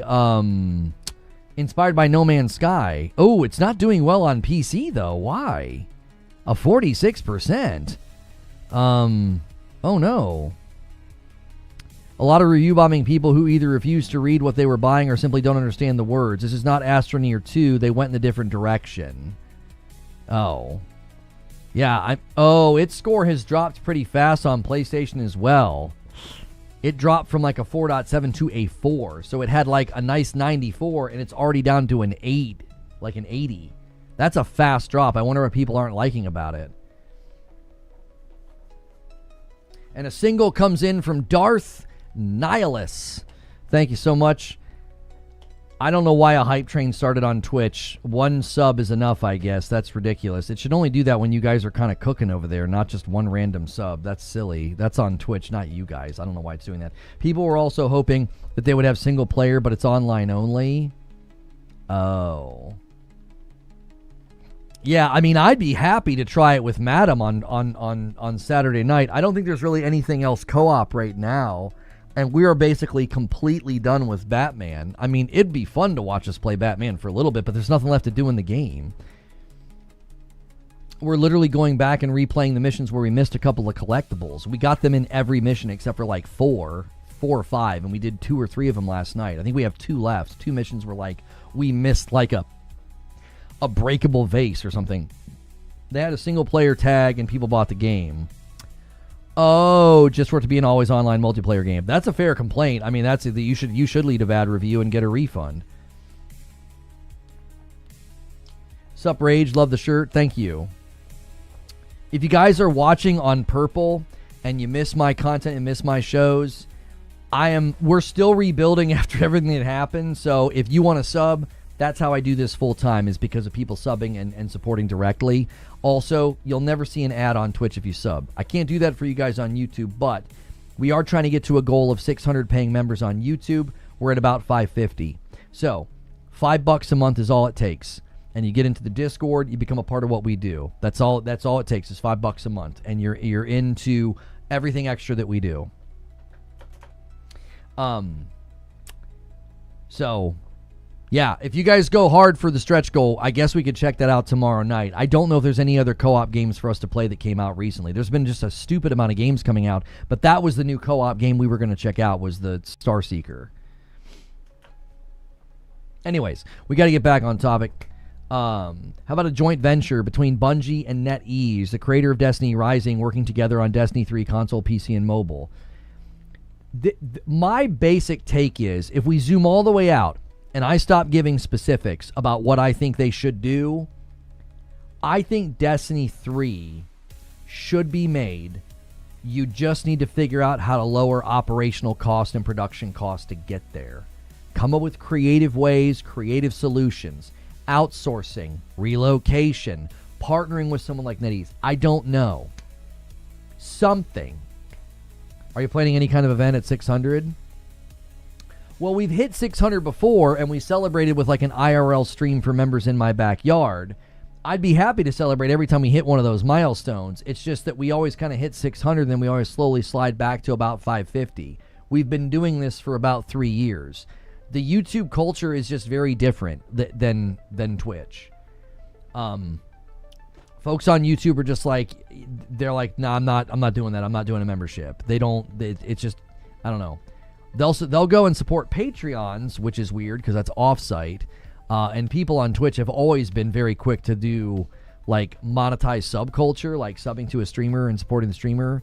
YouTube's just got a very different view of it. It's largely because it's 20 years of upload content, and doing a live stream is just a different vibe, and it's not seen in the same way as like people view it on Twitch. So, just the nature of it. I'm wondering when the review roundup-a-thon starts in September. Oh gosh, yeah. I think a lot of games are going to delay out of September. Either they'll go earlier September, they'll risk it in October, or they'll just go to next year. So, right, but back to what I was saying to Jacko. I think the fundamental thing with Bungie and with Destiny 3 is the problem that you're solving is not like, how do we make Destiny 3 or should we make Destiny 3? No. You know that there's demand for it. You know that people want it. You do. The issue is, can we do it for an amount of money that makes sense? That's the issue. Because if you're just going to keep coming back to the same thing of it's too expensive to make, it's too expensive to make, it's too expensive to make. It's like, I don't think that's a good enough reason, to be honest with you. I don't think that's a good enough reason. I think there are other solutions in play. There's other creative ideas that can be come up with to make this thing work and to get this thing into the market. I mean it. This week and the update and the way the Destiny community rallied, I'm here to tell you, they proved that the game should be made. They proved it. Valor Mortis. Yeah, that's the first. That's the first of many. Yep. Don't expect Destiny to ever do well. It's a passion project. People are expecting too much. YouTube should give those with YouTube Premium a free membership often. Yeah, I would love for them to do that, because it would get, like, I could sit here, I could convince a lot of people to buy Premium. It's easier to convince somebody to buy, this is going to sound really, really weird, and YouTube should take notice. It's easier for me to convince someone to buy Premium than to do a membership. Because a Premium has more immediate and long, like, far-reaching benefits to the user. A membership is just like, you get a badge emotes and you get into my Discord. I can convince people to buy Premium all day long. It's way easier. It was literally #1 selling game globally on Steam for the first 5 hours of the update. Well, we have to be careful about looking at Steam charts like that, Dark Taco. We have to be very, very careful. When not much else is going on, you can look really, really impressive. A USA versus Paraguay watch along. Isn't that at like 9 o'clock tonight, though? I don't know. You guys would have to go bonkers crazy. If I'm going to do 2 streams, a stream tonight and tomorrow, that's got to, if I'm going to stream on both Fridays and Saturdays, that's got to be like the big kahuna. That's like 1,000 members. Like, that's, I'm happy to start making that an offer, because it would be, you know, obviously helpful if we started hitting even higher goals, but like, you know, because that's just a lot to ask from Adam and I. There's a Canadian game at 3. YouTube Premium is one of the best buys on the internet, though not a fair comparison. Omar says, I get to support content I watch daily. I don't care about Premium. I have held a membership for years, but that's just me. Yeah, I mean, there are YouTubers that'll say things like, if you like this content and want it to keep happening, then, you know, consider supporting. You know, if you listen to this every single day of the week or multiple days of the week, that's a great way to ensure it keeps happening, because that's literally how I do this. That's just the way that it is. Like, you're never going to see somebody at my level, even if I had double the sub count and double the viewership of a live stream, the ad revenue just doesn't work in a live streamer's favor the way it does like a big person doing uploads. It's just a completely different, you know, ecosystem. That's just the facts. Like, I'm not talking money. That's just the way these ecosystems work. Live streams are never going to be a source of ad revenue, because you wouldn't want it to be. It'd be annoying. You wouldn't be able to watch. It would be constantly, and it already is pretty aggressive with ads. And even then, it's not very good. It's just different than uploads. So, you actually watch soccer normally? No, I don't have time to. And a lot of the club games and stuff. The heck was that? One of my kids yelled. A lot of the club games and stuff are on at weird times, and you got to have like an app or a subscription or this, that, and the third. I have Peacock, and the World Cup is awesome, so it was easy. I love watching it, and it honestly helps me coach better. And I was watching some of it with my son yesterday and just teaching him some of the basics. Does YouTube let you toggle ads off for members like Purple? No.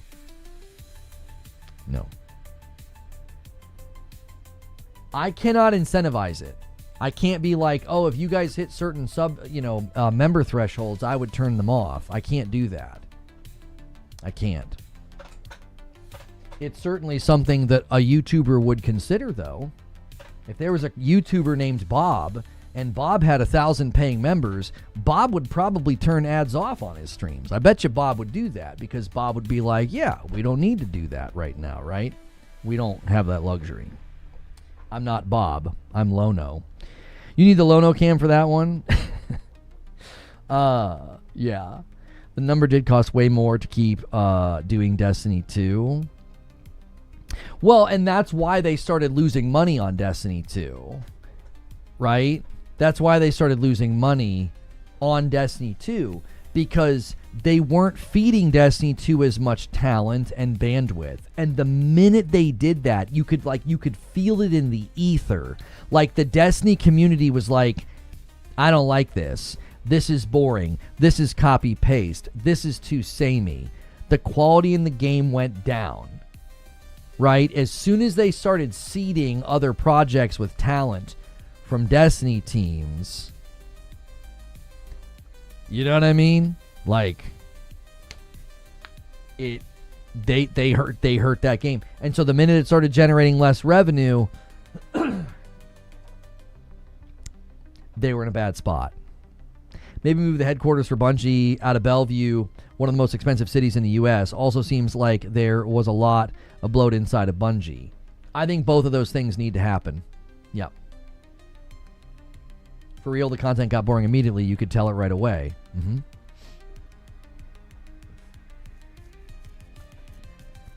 I got 5 on a 10 at this point. It's predatory at this point. That's not the right word, but I get why you would say it's pretty annoying. But predatory is not the right word. Absolutely been playing since the Destiny 1 beta. It always has been a roller coaster. It seems like to go down, and then they would focus more on it. Well, a lot of people don't know this about Destiny, but one of the reasons that like a bad DLC was usually followed up by a really good DLC was because a bad DLC was usually followed up by a really good DLC. And it was because usually they had way more people working on the good DLC. And so the bad DLC wasn't bad because they suddenly forgot how to make Destiny. They didn't suddenly forget how to make Destiny. It was they had less people working on it.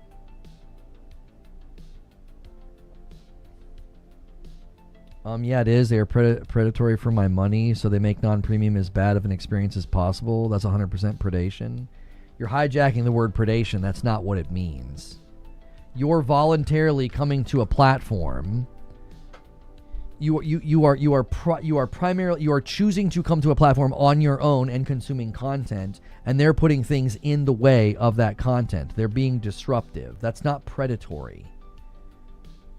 Trying to motivate you to spend money is not predatory. Even if they do it in a way where like, man, that was a really unenjoyable video to watch. That's not what the word means.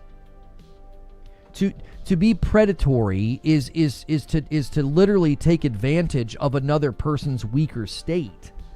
Like you're preying on them. You're attempting to control them. They're not trying to control you. You can leave. Like, now, you could say, but they're trying to manipulate me into spending money. And it's like, but that's every company in existence. They do psychological research, market testing. They use color theory. Size of the logo, use of certain phrases and words are used to manipulate you into spending money. Like, call it what you want, they can pound sand. I just think we shouldn't use a word like predatory, because predatory is usually a position of power used to prey on something weaker in order to get something out of it. And you could argue that they're in a position of power, I guess, over you. But since your interaction with them is voluntary, the word doesn't work. You know what I mean? Like when you're in an employee subordinate relationship, you're not volunteering to be this person's subordinate. It's like that's just who your boss is, or they shift people around or whatever. And if that guy preys on you and takes advantage of his power over you, that's predatory. You voluntarily going to a platform or a place of business and being like, I really don't like the way they riddle these videos with ads. Like they're not being predatory on you.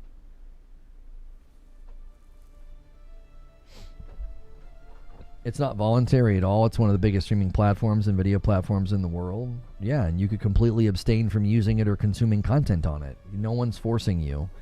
There's no you're not being compelled, forced, or coerced to use this platform. You're voluntarily using it. You know what I mean? You can also watch me on Twitch and spend $5 and never see an ad. Like, you have choices to not see the ads. You have ways around it. You also can just not watch. You know what I'm saying? Like, that's why the word doesn't work. People like to use the word because it's a buzzword. You know what I mean? Don't worry, I don't actually see them. Right, well, then that would be parasitical. I just know they happen. Yeah. It's not surprising that someone who's quick to use the word predatory also is quick to be a parasite. That's not surprising in the least.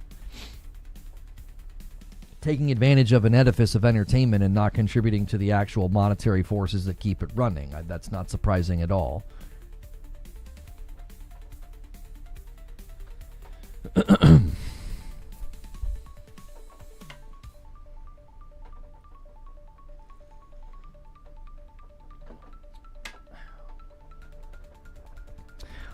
That's why it'd be a separate game mode. You're not forced to play something you don't want. Words have meaning. I'm an EU guy. When you're talking about that Bellevue place being very expensive, by how much are you talking? Can you put it into an example? I'm trying to think. How would you make an argument to somebody who's not here? Like, what scale could we use to show like how expensive it is to just live in Bellevue? Maybe open on Twitch with Turbo, but you're not interacting with that chat, so you're getting better from me. Parasite's a strong word. So is predatory. You know what I mean? I'm not speaking about me specifically. I'm saying being critical of the entire edifice of YouTube while engaging with YouTube and blocking the ads that make sure the engine runs, like the monetary system that makes YouTube run. You're not contributing to that. You're using something that blocks those ads.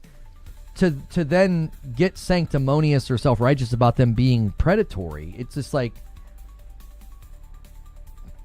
I'm not using the wrong word. People that come to YouTube and use ad blockers, that's what you're doing. That's a parasitical relationship. You're taking from the work of a creator and the platform itself, and you're giving nothing in return. That's literally the relationship of a parasite. Like, that's what it is. You don't like the word, I'm not insulting you, but that's the relationship that you have with the platform. It's a parasitical relationship. People spend hours and hours making videos and putting them up, and the entire edifice that allows them to do it is one where ads pay for their bills and their equipment and their ability to make the content, and you come, watch it, pull from it, and give nothing back to it when you have an ad blocker running. That's a parasitical relationship. You know what I mean? That's a factual observation that I'm making. Like, observe it in nature. Watch a nature show. If we were on a nature documentary right now, that's how they would describe that relationship. I wouldn't have this relationship if the ads were so bad, so talk to YouTube. I'm not saying that it's good or it's well built.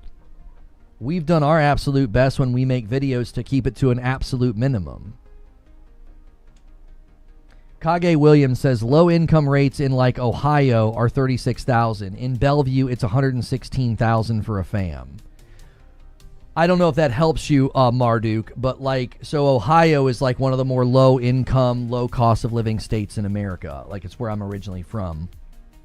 And it's in sort of like, it's not on the East Coast, but it's like just inside the country. It's like right above where I am in Kentucky. All the way out west, Washington, you know, your average, you know, low income to support a family out there is like 116,000. That would be considered like low income. It's not considered low income, but out there, you'd be kind of on the low end of the income bracket if you were at 116,000 with the family in Bellevue. If you're making 116,000 a year with a family in Ohio, you'd be doing pretty well. You wouldn't be rich, but you'd be comfortable. You wouldn't be strained. You wouldn't be in dire straits. You'd be comfortable in most places in Ohio at about 116,000 a year. So that's the difference. 36,000 is like low income in Ohio, and then out there it's like 116. So your cost of living is probably roughly that ratio. It's probably like 3 times more expensive to live in Bellevue than it is in a place like Ohio. Now, I'm not saying move Bungie to Ohio, but that like it's just drastically more expensive to live there.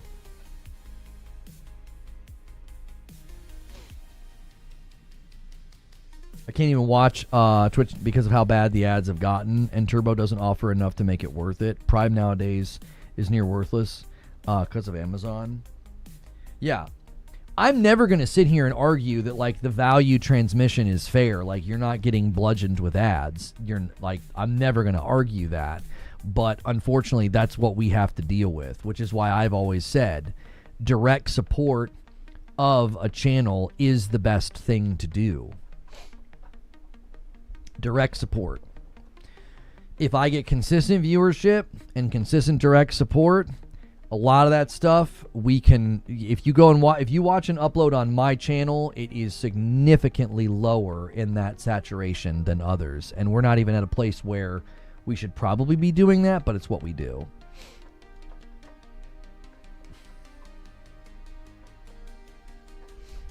Calling adblock users parasites is like calling someone a parasite for refusing to sit through a sales pitch before entering a store. That's a false equivalency.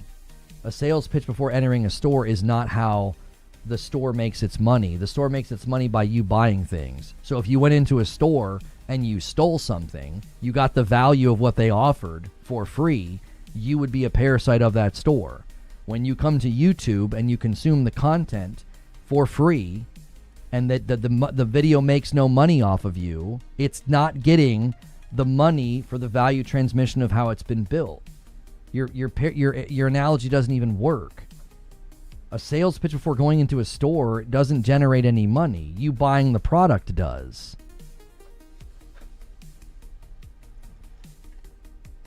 Your videos are good ad-wise. I can totally commend that.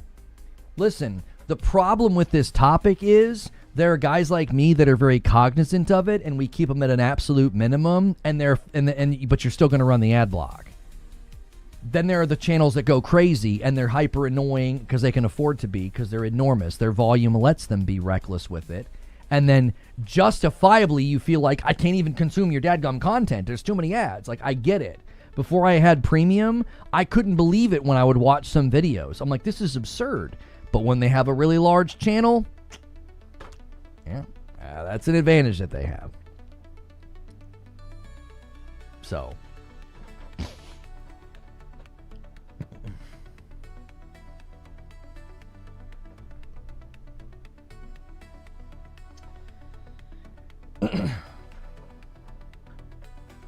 The ads need to be better integrated into the live content. Ads can run on the lower third of the screen. They're supposed to do stuff like that, Big Billy, you know? They're supposed to. Trust me. You guys are preaching to the choir. I've been doing this for 10 years, and if I could turn them off completely, I would. That's not an option that we have.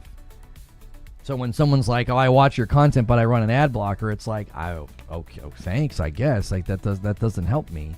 I do my best to help you consume it and not deal with it as best I possibly can. You know, that's what this entire system runs on. It's just the way that it is.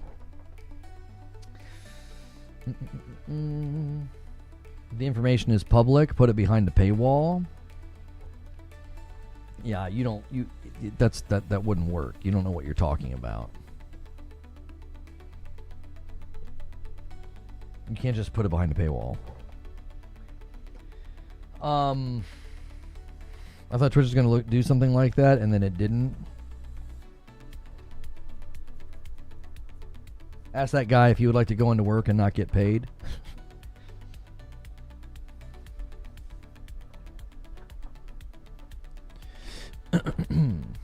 Since when do people become entitled to consume free stuff?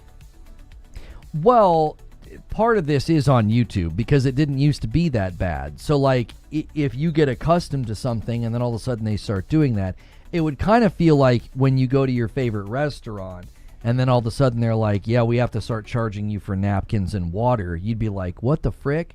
Like, people got accustomed to YouTube not being that way. And then when it started to get that way, they were like, what is this? This is obnoxious. Like, I can't even consume a video. I'm getting an ad, every 45 seconds or what have you. So I completely understand why people feel that, like, this is so disruptive, I have to run the ad blocker. To me, it was just like, you're calling the platform predatory, but then you're going to use something that allows you to consume the content parasitically. Like that, you know what I'm saying? And then they try to work against them, and then it breaks things. It's just annoying. We went through a whole thing with that last year. They were trying to block them or something, and it broke the entire dadgum platform.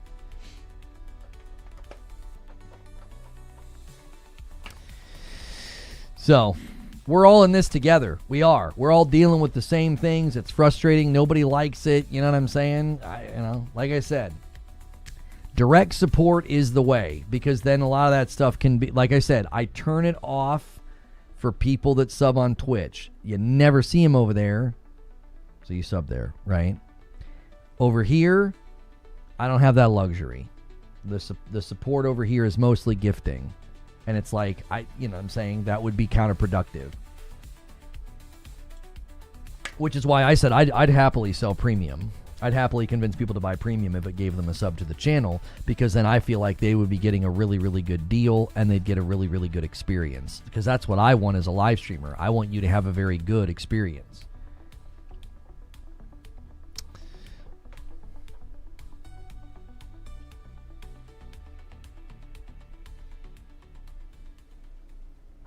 I have three streams. Yeah. And I'm not saying you in particular were doing that to me. You were having to go at YouTube, and that's why I was like, yeah, but if you're not even going to contribute to the edifice that makes it work, like, how can you say they're preying on you? You know what I mean? Yeah, Misery, when we co-stream live events, I turn those off. I try to remember to pause them. Like when we co-stream events, I started doing that this last summer showcase season, and it seemed like people were appreciative. And that actually takes money away from me. We would have, 800 people, 1,000 people watching a co-stream, and I was pausing those so that you guys could just watch the show uninterrupted. I'm willing to do that because it matters more to me that people are having a good time and just watching the showcase instead of getting, a Liberty Mutual ad every so many minutes or whatever. So we have an hour and 45 minutes until I go over to the gaming roundtable. I don't know if there's much else to say about the Bungie Destiny situation, so I'm fine if we kind of switch subjects, or you guys have other questions or things you want to talk about. I don't know if there's tweets or videos you'd like me to react to about this subject. I think we've kind of all said what there is to be said. I don't know if we could say much else than we've said, other than the main problem is solve the production cost and get creative. There's creative ways to solve the production cost of building a Destiny 3, and that, I think, would be my advice to PlayStation and Bungie.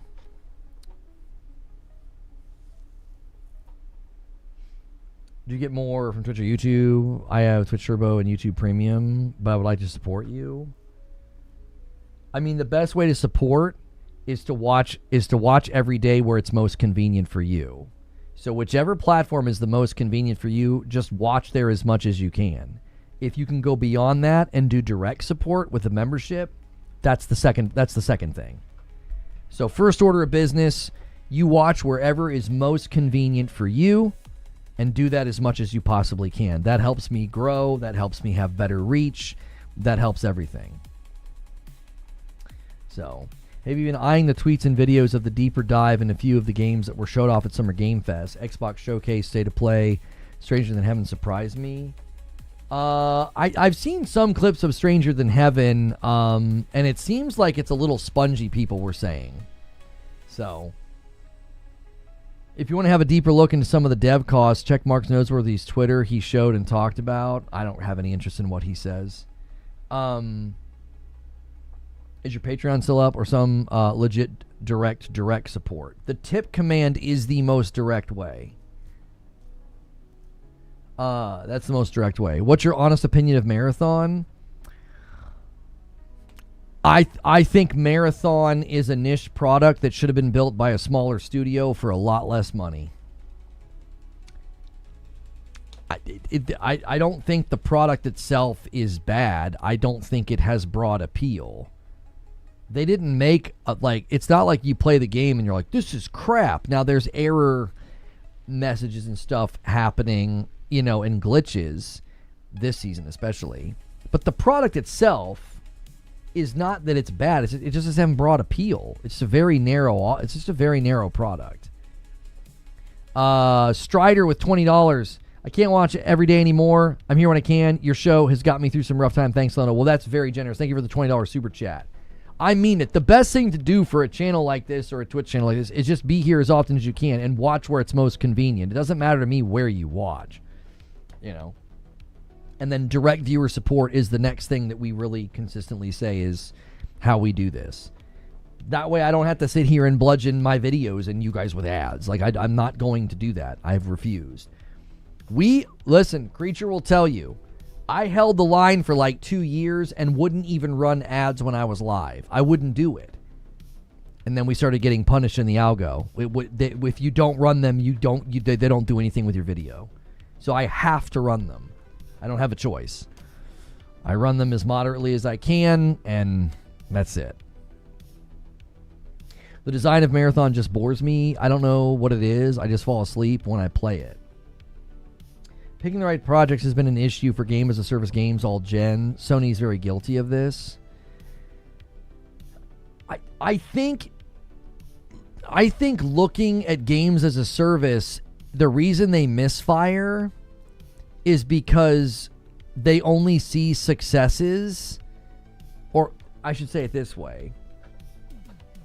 What sparked a lot of the movement into live service happened in 2018 and 2019. So we are about 6 or 7 years away from that now. But what sparked it was the explosion of games like Fortnite. And then in the wake of Fortnite, you saw other games be successful, like Apex, Call of Duty Warzone. And so I think what happened is they all looked at what was successful and they either mimicked it too much or they tried to pick what they thought was going to be the next big thing.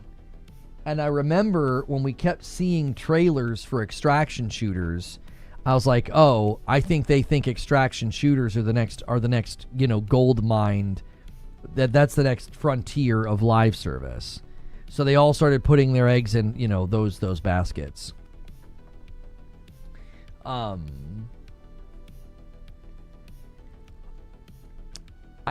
think that's why it just turned into a bunch of trend chases. It was they all look like trend chases because they were just looking at what was either successful or what they thought was going to be successful. I want you to think about what that does to your development. What's good, EGRM? What's good? I want you to think about what that does for your development.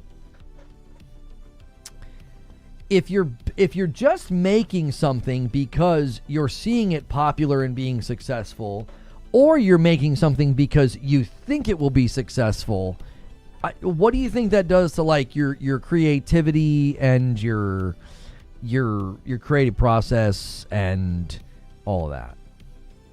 Well, what it's going to do is it's going to create a product that feels inauthentic. You can play an indie title from a team of, 20 people, 10 people, and even if it's a little rough around the edges or it's clearly not big budget, you can tell when it's been built with passion and with love. There's an authenticity to it. Well, we've just been barraged with inauthentic games that feel and look generic. And the reason they feel and look generic is because the way they were made was insincere and generic and inauthentic. It was like, well, we think this is going to be really popular, so that's what we're doing. This is our hero shooter. This is our extraction shooter. And it's like, okay. Congratulations, I guess. You made a battle royale. You made a hero shooter. So I think that's one of the reasons why, when I look at Horizon Hunter's Gathering, that's the vibe it gives me. The vibe it gives me is, I think you guys are just kind of trying to chase something here. You didn't make something from passion and from heart and from an inexhaustible angst to create something. You didn't. This was born out of we think this could be pretty successful. An arcadish Monhunt adjacent game that looks like a Fortnite game. Do you know what I'm saying? That was another thing we've talked about is I think one of the reasons that art style has been so pervasive is because that art style communicates to an executive. It communicates to people in the C-suite. It communicates to people who are going to greenlight your project because it looks like Fortnite. So they're like, oh yeah, that looks like Fortnite. That looks like a game I know all about. That's why all the art styles look similar now. I don't think the art styles look similar because everybody simultaneously fell in love with that art style or they're just asset flipping in Unreal or something. It's because it's an easy way to get funding. If your game looks like that, it's easier to get funding because a bunch of the people that were seeding these projects and paying for these projects and funding these projects, they understand what Fortnite is. You get an angel investor or you get, some publishing company that's trying to make money and they're going to look at that game and be like, oh yeah, with that game could go, that game could could do really well. I'm excited for the new Control game. Aside from all its DEI stuff going on behind the scenes with Remedy. What are you talking about? Control Resonant. DEI stuff going on behind the scenes at Remedy. What are you referring to?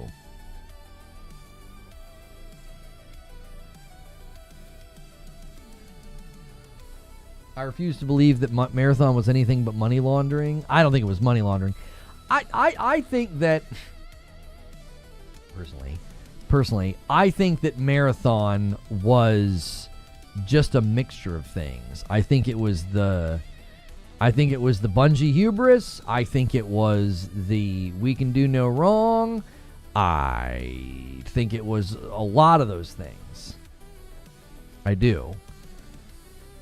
I think it was a lot of those things. I think they were, they were convinced they could have some kind of a hit, they could have some kind of a thing.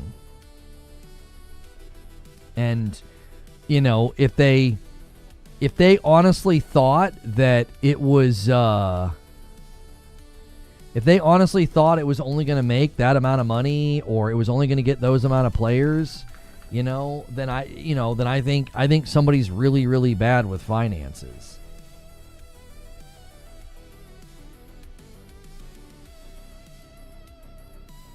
He's talking about Alan Wake 2? Behind the scenes? Yeah, what's he talking about? Has he answered the question? Sweet Baby Ink peeps were working with Remedy.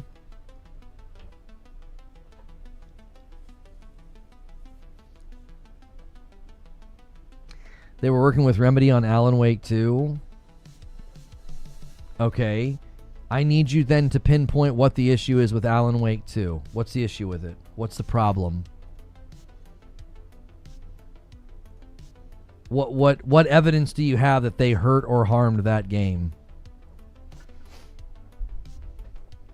They also helped on God of War Ragnarok. You know, the game that people say was awesome and great, and they don't want to play the new game because it's got a girl in it. They'll talk about how God of War was so good before now, and they all forget that Ragnarok, SBI worked on Ragnarok or consulted on Ragnarok. So what would be specifically problematic or bad or whatever with Alan Wake 2?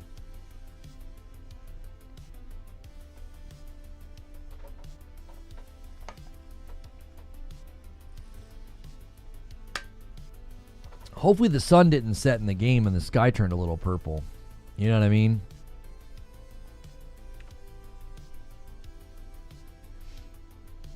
This narrative is just dying, by the way. I've watched a couple of videos about Lao Fei and the guys making the videos. Like, you can literally feel it in their facial expressions and their demeanor. Like, it's like they know that what they're saying is ridiculous. It's like they know. They know. That's like the jig is up. It's almost like they're like, yeah, I've been having to say this script for so long and these token phrases for so long. Here we go again. I gotta go back through my script about God of War Lao Fei. You're making the same video you've made 13 times over. You're just swapping in a new game to be angry about.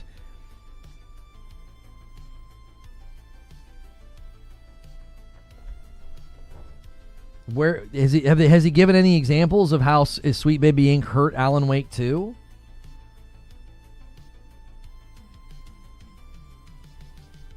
No? Like, this shouldn't be hard.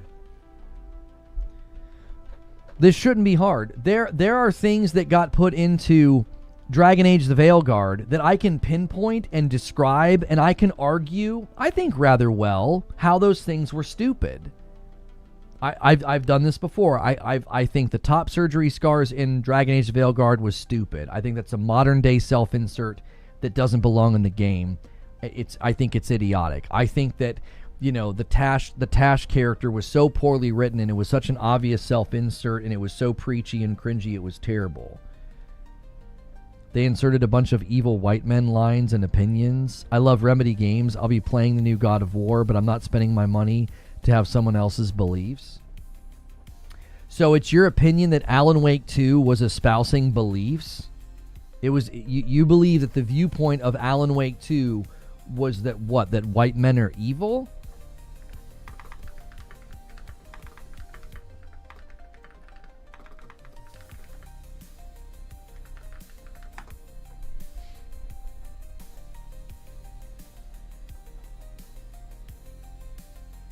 There's a specific line of dialogue where the FBI agent expresses frustration, saying, "Another white a-hole deciding what I get to do." So she said that in Alan Wake 2, which is like a common thing expressed in movies and fictional stories. That's like a common thing that we see as a complaint. You know, people will say that, like, "Oh, I gotta listen." You know, they've done this in movies and TV shows for a while now. Do I think it's sometimes, like, you know, a little overused? Yeah, probably. But, like, you know, because it just gets a little cliche. A black woman complaining about, like, having to take, you know, another white a-hole telling me what I have to do. Okay, that could be a little stereotypical or cliche as a throwaway line. But did that ruin the entire game and story? Like, I feel like Alan Wake 2 reviewed well and people liked it. I don't think it has... Does it have a bad user score? Did it damage the property? Did it damage the game?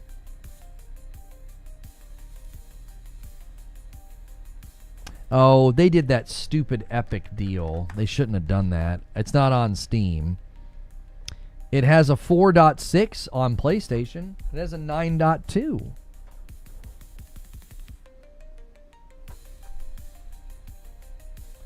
The irony of Reforge Gaming outliving Bungie?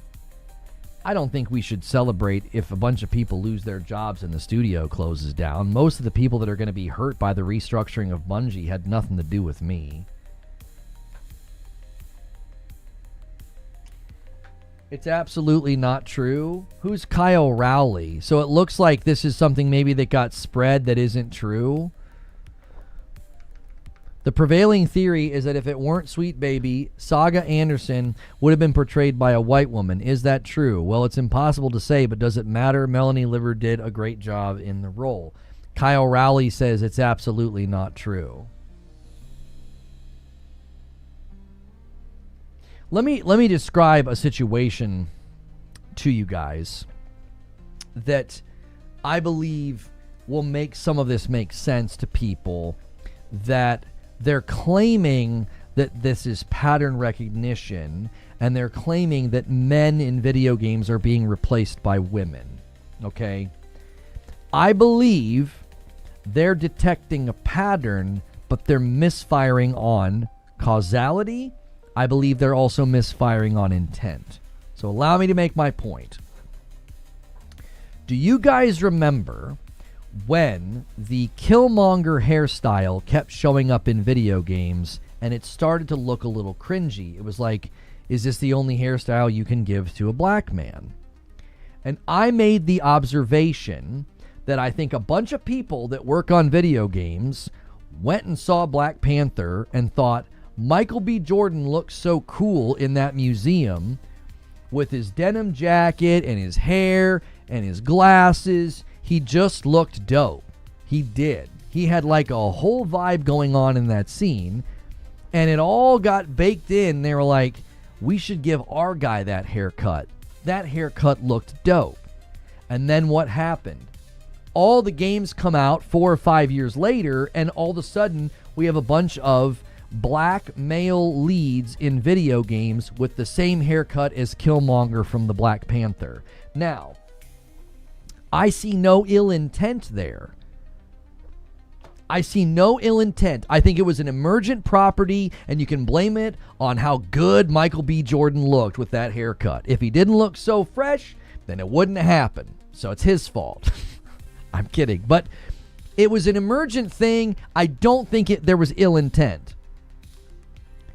I also think the reason that we're seeing lots of games where they decide, hey, let's take a crack at a story with a woman, is not because they have ill intent or they've got some agenda. It's because they're like, we've done this character or this trope for years. The gruff man of few words who saves the day. We've done that a bunch. From Nathan Drake to Joel, to Marcus Phoenix. It's like we have all of these gruff, brooding leads in our games. Let's try something new. That, I believe, is where the pattern is coming from. I believe most developers and writers have a desire to innovate and do something new and do something fresh. That's why I think it's happening. I really do not think that a bunch of writers got together and they're like, we all just all of a sudden, we all hate men.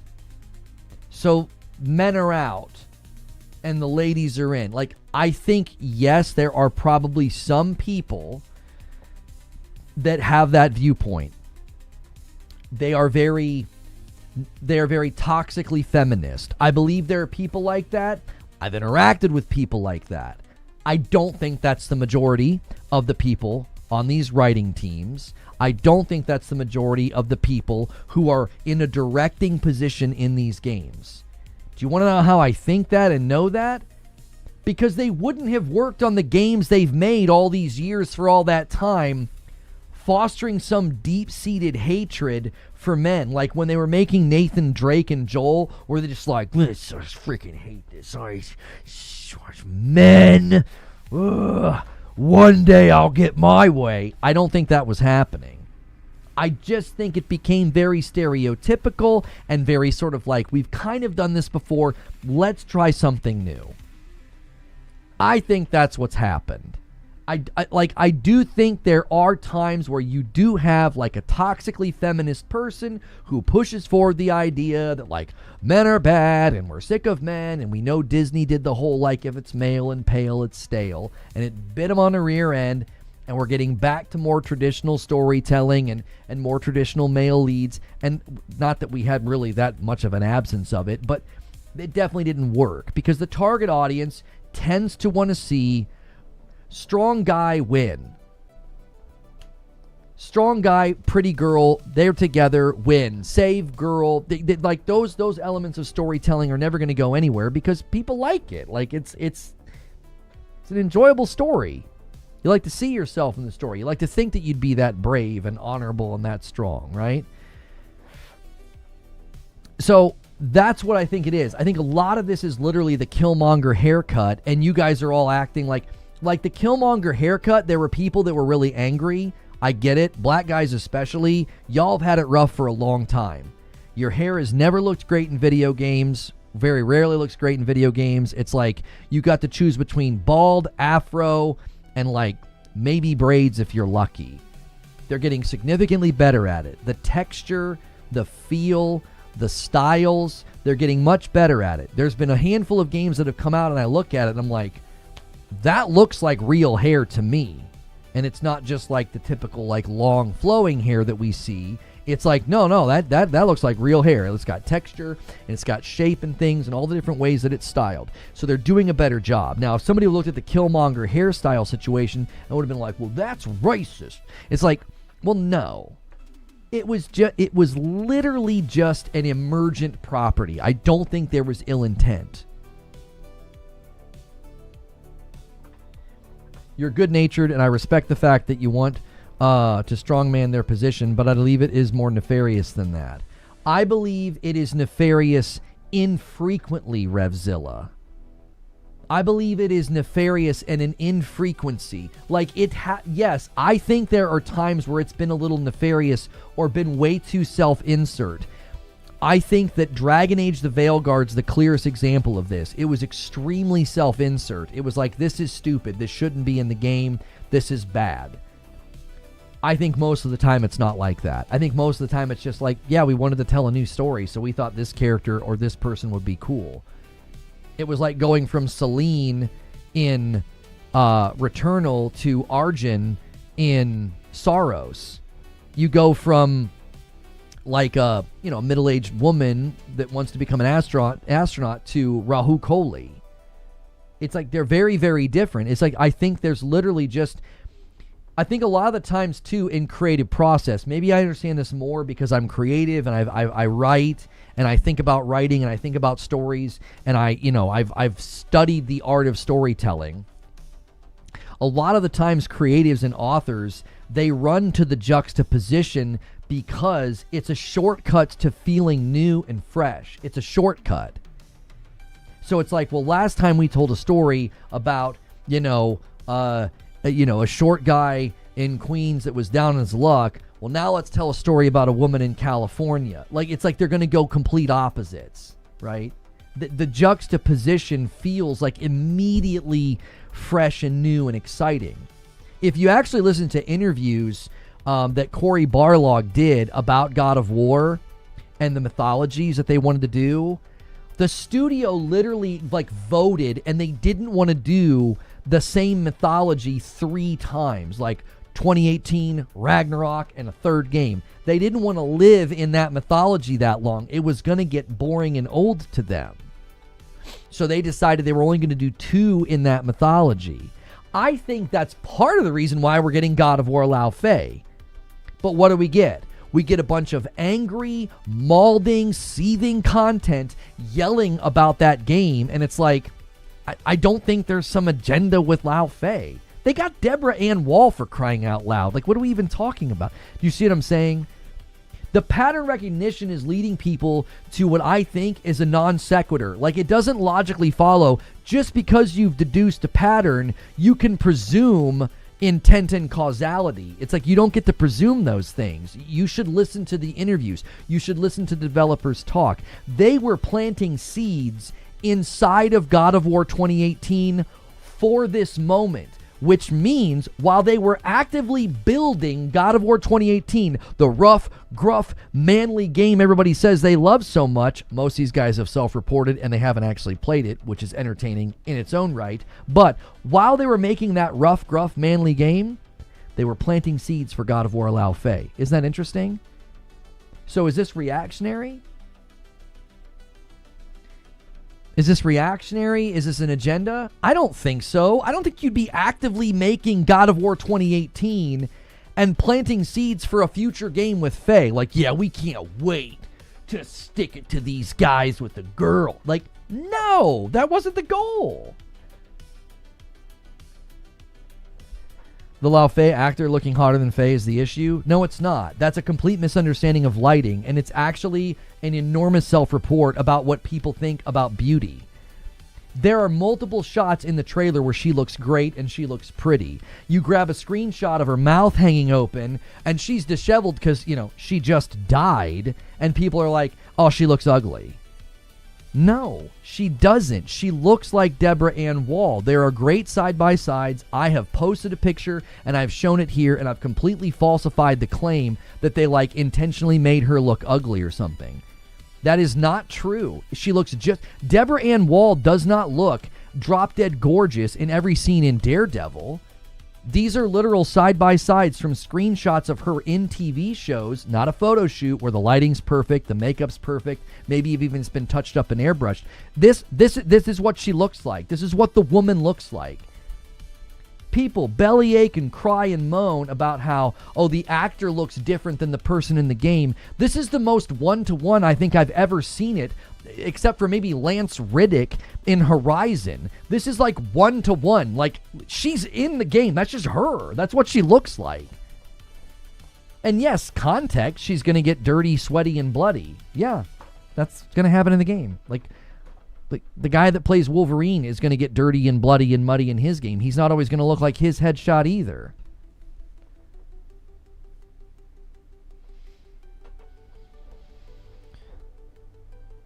Legendary drops video on God of War was good. He talks about not making the game for what the core audience likes or wants. He doesn't speak for the core audience. He's not the core audience. He's appealing to an audience that likes his content, not people that like God of War. He's got it backwards. LD couldn't be more wrong. Go look at the comments, go look at the tweets, go look at the trailers. He doesn't speak for the core audience. He doesn't. I don't speak for the core audience either, but go look at the comments and the like ratio on the trailers. He's wrong. The core audience is excited.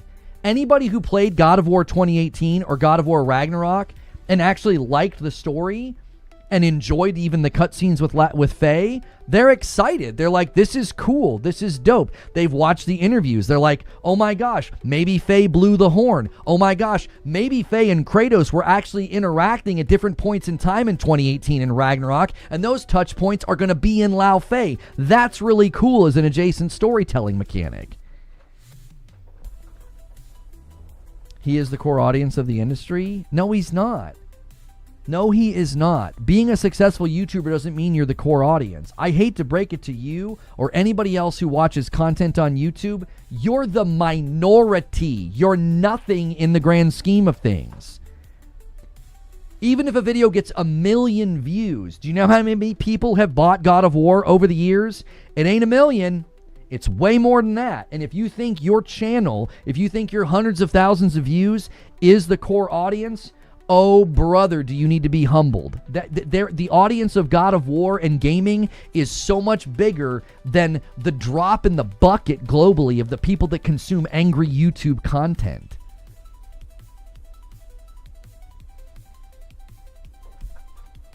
This just sounds like a bunch of I feel like without actually looking into who is funding everything and what they are pushing.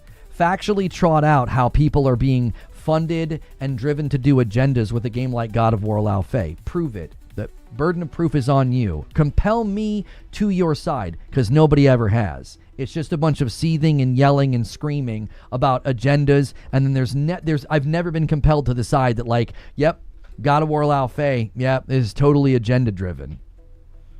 You got Twitch drops for Minecraft? Yes, it's a sponsored segment with Minecraft. It's a channel skin and you can get drops. $20 super chat from Iroll Gaming. I honestly didn't mean to start a war in chat. but I can see the pattern. I'm a centrist, but the push for all the woke is obvious. People hating on Lao Fei are dumb, but the Fable Pro is ugly on purpose. No, she's not. I've falsified that claim as well. The first trailer for Fable, she looked terrible. But the updated pictures and the updated trailers, she looks just like the actress. Are you talking about the girl with the freckles? She looks just like the actor. The first trailer, she looked terrible. I'll never argue that point. I'll never argue that point. She looked terrible. But the updated trailers for Fable, she looks just like the actress. I'm asking if you actually looked into it or you're just saying things. I've watched countless videos that have tried to make these claims, and you know what they always do? They always lie, obfuscate, and mislead. They intentionally use faked, photoshopped images of Aloy from Horizon. They use the worst screenshots they can find to make a character look bad, and then they do a false comparison. They compare a really bad screenshot to a perfectly airbrushed, makeup-caked headshot, and they're like, yeah, they made her ugly.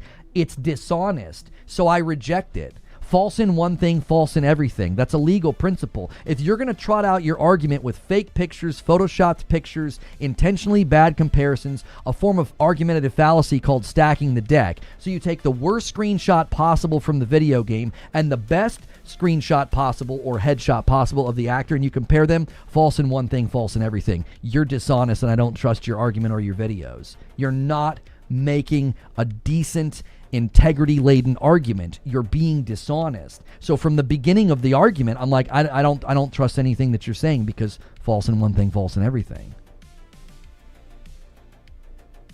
Street Shadow with a $5 super chat. Fun fact, everyone, we are the minority. The core audience is the guy who sees the trailer as an ad. Lots of main character energy. Hex says, I'm as anti-woke as they come, but I agree with Lono here. If you guys knew how anti-woke I was, you'd be surprised that I take this position. You'd be surprised that I take this position. I am very, very staunchly anti-woke, or whatever you want to call it. Believe me, my kids get books from the library, and they listen to audiobooks, and the kind of stuff that keeps finding its way into their stories and things that influence them, buddy, it makes me hot.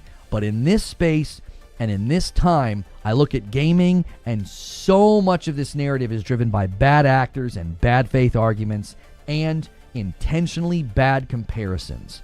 False in one thing, false in everything. I'm like, nope.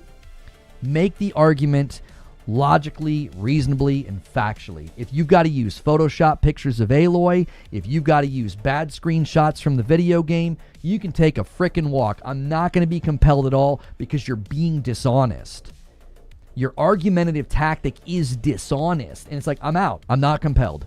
You want to compel me to your side? Then you can't use those tactics, because the minute you use those tactics, I'm out. Everything you say is suspect because you clearly, talking about agenda, you clearly have an agenda if you're going to do that. Yo, what's good, Dirge? Thank you for the VIP. If you're actually that way, you would do more research than watch some random people's videos.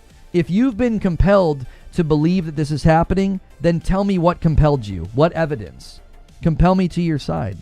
If you think there's ample evidence, which is what you're insinuating, burden of proof is on you. Do it. Walk me through it. What did you find? What evidence did you find? And what games did it affect? You need to point to games that it affected. Because they did this with Horizon Forbidden West. They used a Photoshop picture of Aloy, made her look fat, and said they're making the women in the games ugly. It was a fake image. And then Horizon sold like crazy. So the go woke, go broke, it didn't work. That diatribe doesn't work. They tried it with AC Shadows. AC Shadows was the second most commercially successful Assassin's Creed in history. What do they run to? Oh, Ubisoft's share value. Ubisoft's share value has been dropping for years. They're like an 8,000 employee company. One game was not going to fix their share value. That's another bad faith argument. They did it with Ghosts of Yotei. Ghosts of Yotei sold better than Tsushima, and they deny it, and they say the shareholders, that they say that the CFO is lying to shareholders. So what do you got? What are the facts that led you to think this? What's the evidence? And then give me games, because the games they always use, they completely misrepresent. They misrepresented Horizon, AC Shadows, and Yote.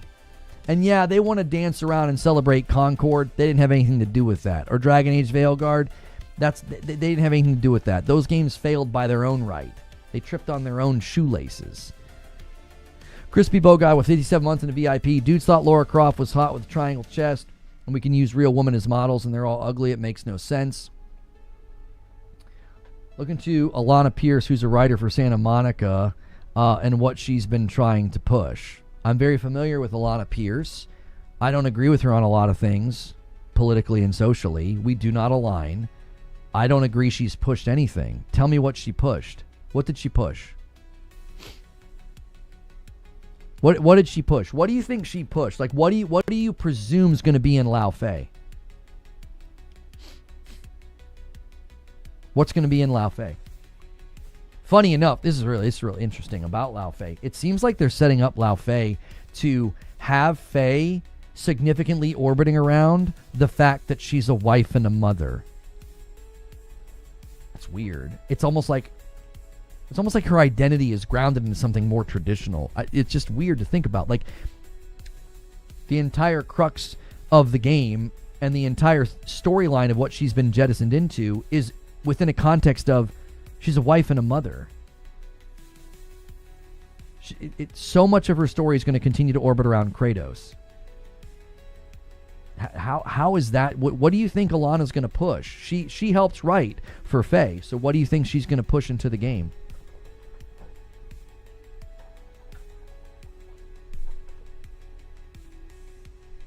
That's the thing.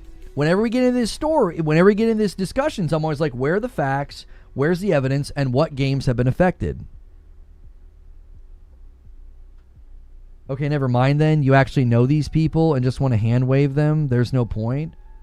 I don't know Alana Pierce. I've never interacted with her. I told you I'm familiar with her. I know her content. I consume her content. And I don't agree with her socially and politically on things, but I don't see evidence that she's quote unquote pushing things into games. So if you believe that she is, tell me why you believe that. What compelled you to your position? You don't want to look into? No, I'm asking you, if you believe something, what compelled you to the belief? I believe a dude rose from the dead, brother. I was compelled to believe that. I could walk you through why I believe that. Compel me to your position.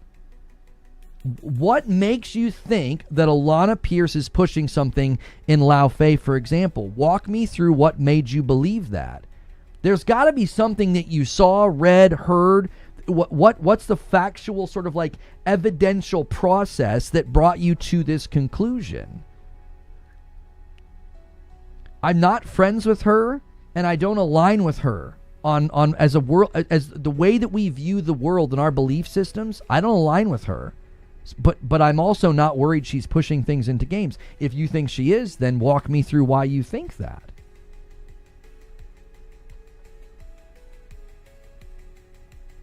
You don't want to look into who has their hands in these companies.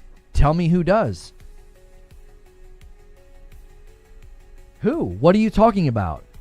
So we're talking about Santa Monica, right? I need you to walk me through. Who has their hands in the company? Who's controlling and pulling the strings over there at Santa Monica? You're insinuating that there's some thing going on. There's some cabal or something that has its hands in these companies. Who? Where? Have you done any research into Sweet Baby Inc.? Yeah, they're a consulting company, and I don't agree with a lot of what the one lady said and a lot of her presentations. But I did not find any evidence of their influence in games like God of War Ragnarok or Spider-Man 2. I did not find they had any significant influence in those games or ruined those games. I did not like the story very much in Spider-Man 2, but I didn't feel like it was woke. And I thought the story in Ragnarok was spectacular. And I did not once feel like Sweet Baby Inc. ruined God of War Ragnarok. I don't show me the evidence. Like I'm well aware of Sweet Baby Inc. I saw the presentations, I saw the clips, I saw the statements that one woman made that works there, and I don't agree with her. And I don't think her consulting on video games will be helpful. But I also don't think they have the power that people think they do. I don't think their consulting resulted in damaged games and property or some sort of an agenda. They may have had an agenda. I don't find it was very successful. I don't, because the games they allegedly ruined, I played, and I was like, these games were fine. Like, Spider-Man 2, you didn't see any difference? There was like one mission that I thought was a little cringy and a little weird, but like, that was it. I didn't understand what people were so upset about in Spider-Man 2. What? Oh, they made Mary Jane ugly. That again was an instance of people taking bad screenshots and intentionally making bad comparisons. There were plenty of screenshots of that character that looked totally fine. If you have that view, then there's not much I can say to you. Your position's not respectable if you can't even trot out how you arrived at it. I don't have respect for an opinion that you can't even talk. You can't even walk me through how you arrived at your position. I don't have any respect for it. I've watched the videos. I've looked at the screenshots. I've looked at the claims. I watched the Sweet Baby clips. I played the games, and I'm like, no one's going to compel me that these homies walked in and ruined these games. I don't see it. I don't see evidence of it. False in one thing, false in everything. Every single time the Spider-Man screenshots of Mary Jane came up, they would use the worst screenshots possible. And there were plenty of screenshots of the character that looked totally fine. Now, I'm actually critical of the Mary Jane missions in Spider-Man 2 because I call her Mary Jane Wick, and I thought it was stupid, and I thought the gameplay felt dumb. She's taking out symbiotes with a stun gun. It was dumb. That's a criticism that I think is valid, but Spider-Man 2 wasn't ruined or made woke. I didn't find any evidence for it. MJ was literally copied to be like the one girl in the studio. False, untrue, and debunked, and yet you believe it. So again, false in one thing, false in everything. You've watched videos that made you believe it was some self-insert woman from the studio, and it wasn't. That's false and untrue. That's been debunked 10 times over. People ran with that and harassed some poor innocent person on Twitter who had nothing to do with anything. That was debunked, brother. That's not true.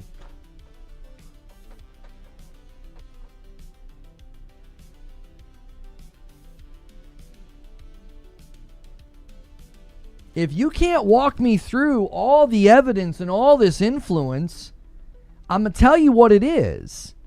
It's a bunch of screenshots. It's all it ever is. Debunked how? Prove that. They showed the person that they actually used. That was not the person that they used. How is it debunked? It looked identical. Doesn't matter what they say. No, it didn't look identical. The one screenshot looked like her and the rest didn't. It wasn't her. They debunked that. They showed the person that they used. It wasn't her. Street Shadow, thank you so much for renewing your membership. Doesn't the girl in Spider-Man look different in Spider-Man 2 because she was in a car accident? Yeah, that's been spoken to as well.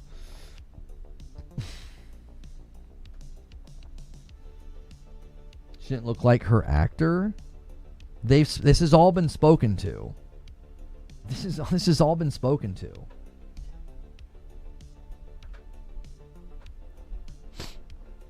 I still enjoy the game, but I definitely was disappointed in the game because I thought the first game was brilliant. If you're talking Spider-Man 1 to Spider-Man 2, I 100% agree that the story in Spider-Man 1 was significantly better. I do. I don't think it was because some sort of an agenda or some cabal of people and Sweet Baby Inc. ruined Spider-Man 2. I don't agree with that. Sweet Baby Inc. also helped on God of War Ragnarok. What did they do to Ragnarok that was so bad? What are your thoughts on people calling 007 First Light woke because Bond was taking orders from females? That was also ridiculous. That game, calling that game woke is ridiculous. Absolutely ridiculous. Ridiculous and untrue. I played the game. It is classic Bond. It's classic Bond. No. The women he interacts with and sleeps with. No. That's not true at all. That's a complete fabrication and a complete misrepresentation of what happens in the game. It also seemingly forgets the fact that, like, I don't know, we have copious amounts of Bond movies where he takes directions from M and Moneypenny, who happen to be women. I don't remember people leaving the theater when I saw GoldenEye being like, I can't believe it. Like, that, I think people are forgetting that that's been the setup and the story for a very long time. It's like, did you guys watch any of those movies?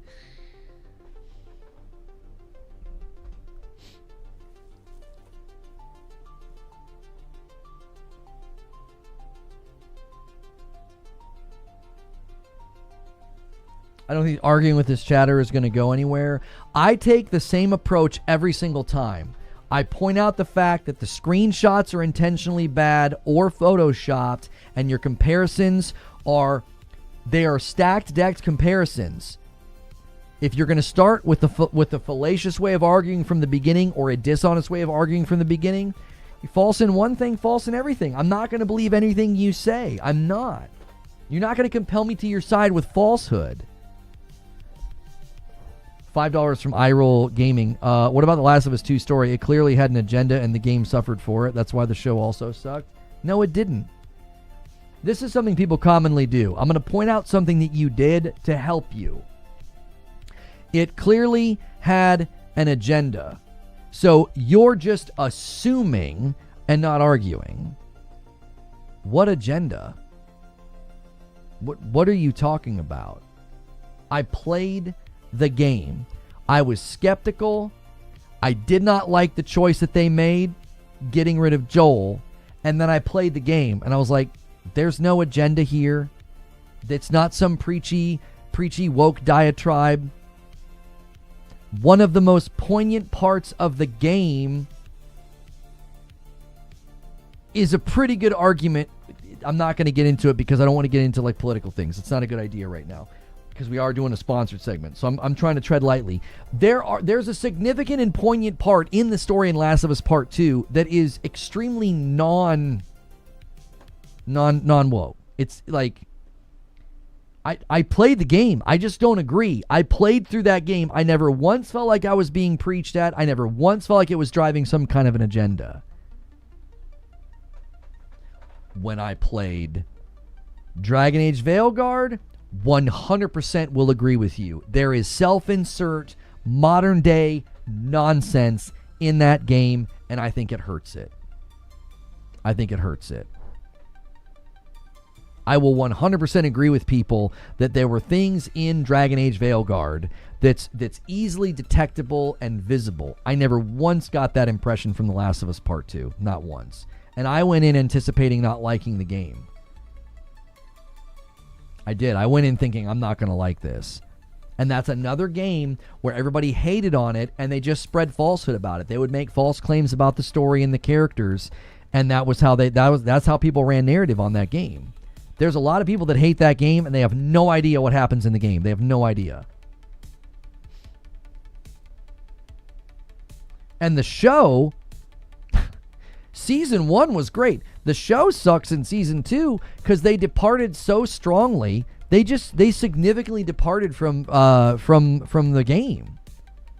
They did. They significantly departed from the game. It was super disappointing.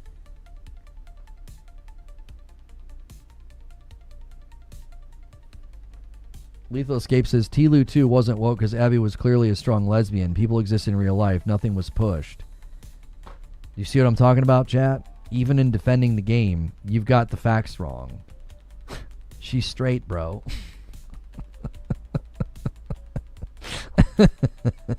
See how effective the false narrative about that game has been? Do you see?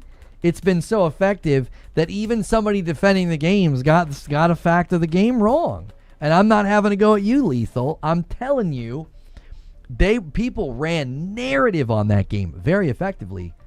Very effectively ran narrative on that game. People think all sorts of things about that game that never happened, that aren't in the game at all. And I'm not even faulting you for it. It was pervasive. It was everywhere. It's super, super easy in these times to buy into this stuff. It's super, super easy.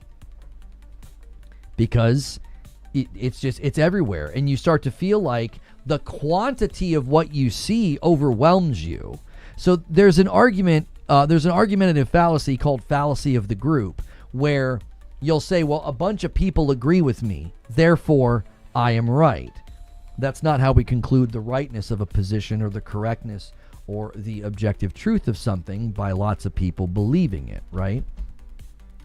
So that commonly happens sort of passively, because like you see the videos, you see all those pictures of Aloy that have been photoshopped, or you see a really bad screenshot of Faye, and what it does is it's so pervasive, it becomes like a schema.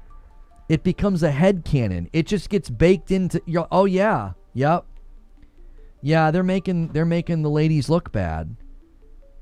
And it's really, really hard to see it differently after that's happened. And I'll sit here and tell people, and I'll show people screenshots, and they'll be like, no.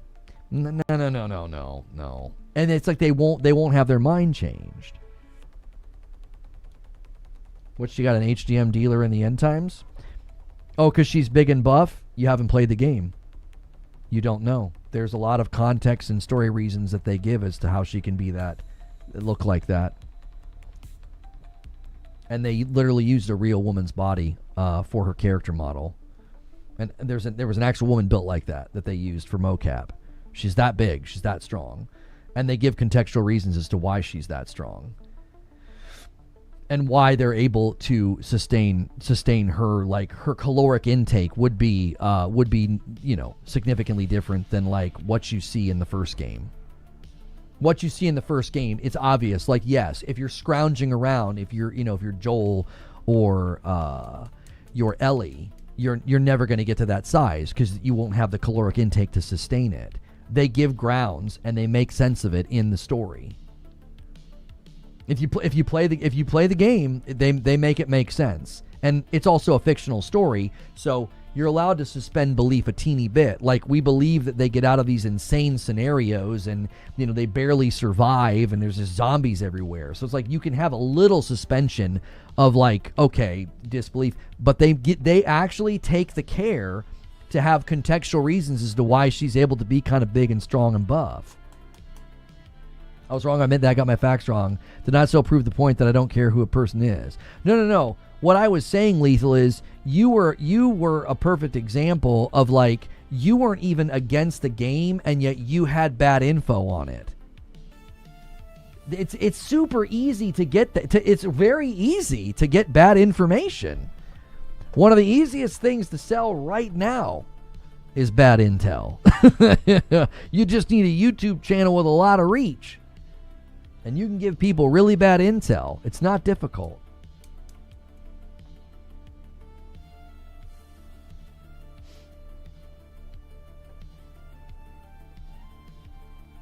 What about GTA 6? Because you play as a female, is that woke as well?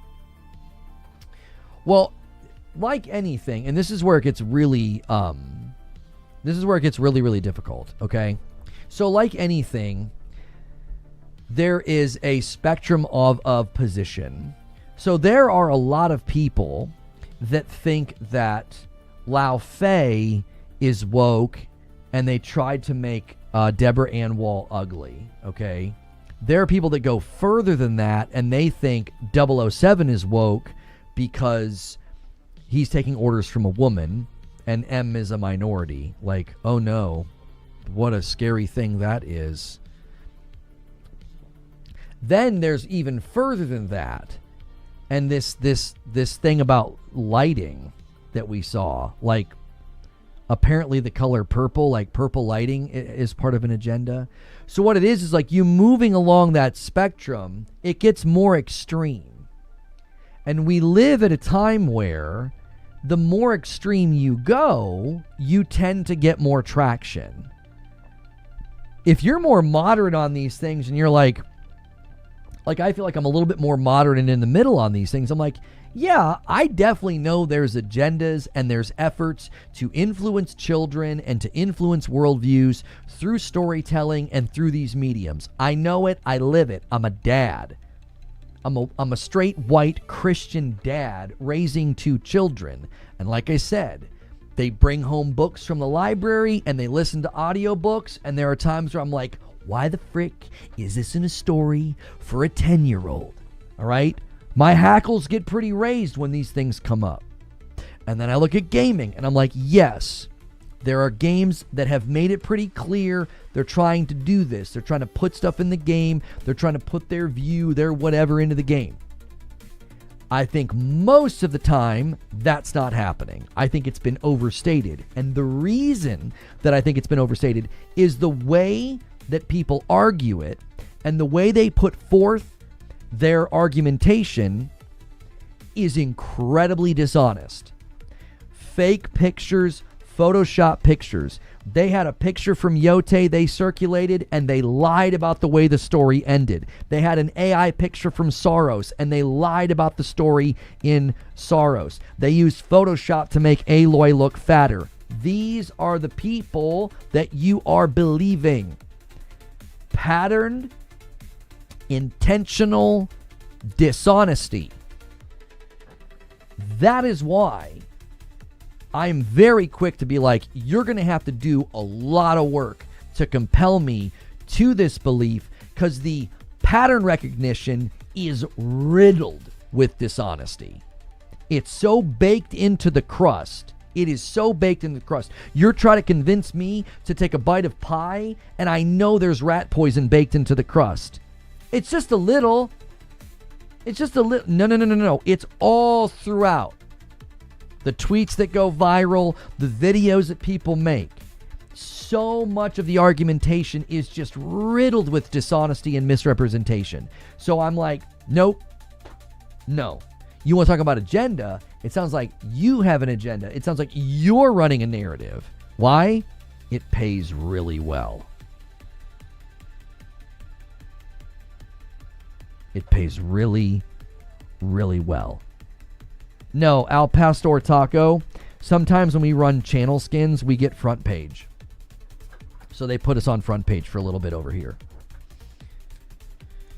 It's actually really good for me. It makes the channel skin better for me, yeah. Why does it not get community noted? They commonly did get community noted. The fake AI art from Soros, when they lied about the ending, that got community noted. I'm pretty sure the one about Yote got community noted as well. Yeah. I don't know, was Concord woke in your opinion or not? So when it came to Concord, I believe there were multiple factors that made it clear they had made a bad product. I don't think the primary causality was woke, but I think there was evidence of they prioritized the wrong things. I agree. Heroes looked terrible. They were clearly bucking up against more conventional, more traditional, beauty standards for characters, and I think that hurt the game. I think pronouns made no sense. I also think getting angry about pronouns is not all that necessary. I do think it can be an indication of wrong priority, like you're not prioritizing the right things. Like, I love Star Trek The Next Generation. It's great. It's really, really great science fiction. And one of the things they commonly did in that show is they would encounter alien races that had no understanding of humanity and male and female and all of that. They had no understanding of it. So it was really, really weird to be like, you have aliens and robots that are for some reason adhering to these pronoun norms in 2025 in like America. Like what? Like a lot of the world's not doing this. Putting pronouns in your email signatures and stuff. Like, so to me, I don't look at that and say that makes the game woke. To me, it's a symptom of they were prioritizing the wrong things. It's like, are you really creating good and thoughtful sci-fi if you're making sure to ham fist that into your game? Well, this alien from this planet is a he. Would he even know what that is? Yeah, they also made a hero shooter with no ultimates. That game had a cascade of problems. I think it was a very easy target. I think it was a very easy target for people to be like, go woke, go broke. It was extremely easy target. And the reason it was an easy target was because it absolutely bombed as a game. And this was always my argument about Concord. If the characters were hot, do you think the game would have succeeded? If you could wave a magic wand and the characters were hot, half naked, and you could nuke the pronouns from the game, do you think Concord would have been successful? And I think we all know that it wouldn't have been. It wasn't a good game.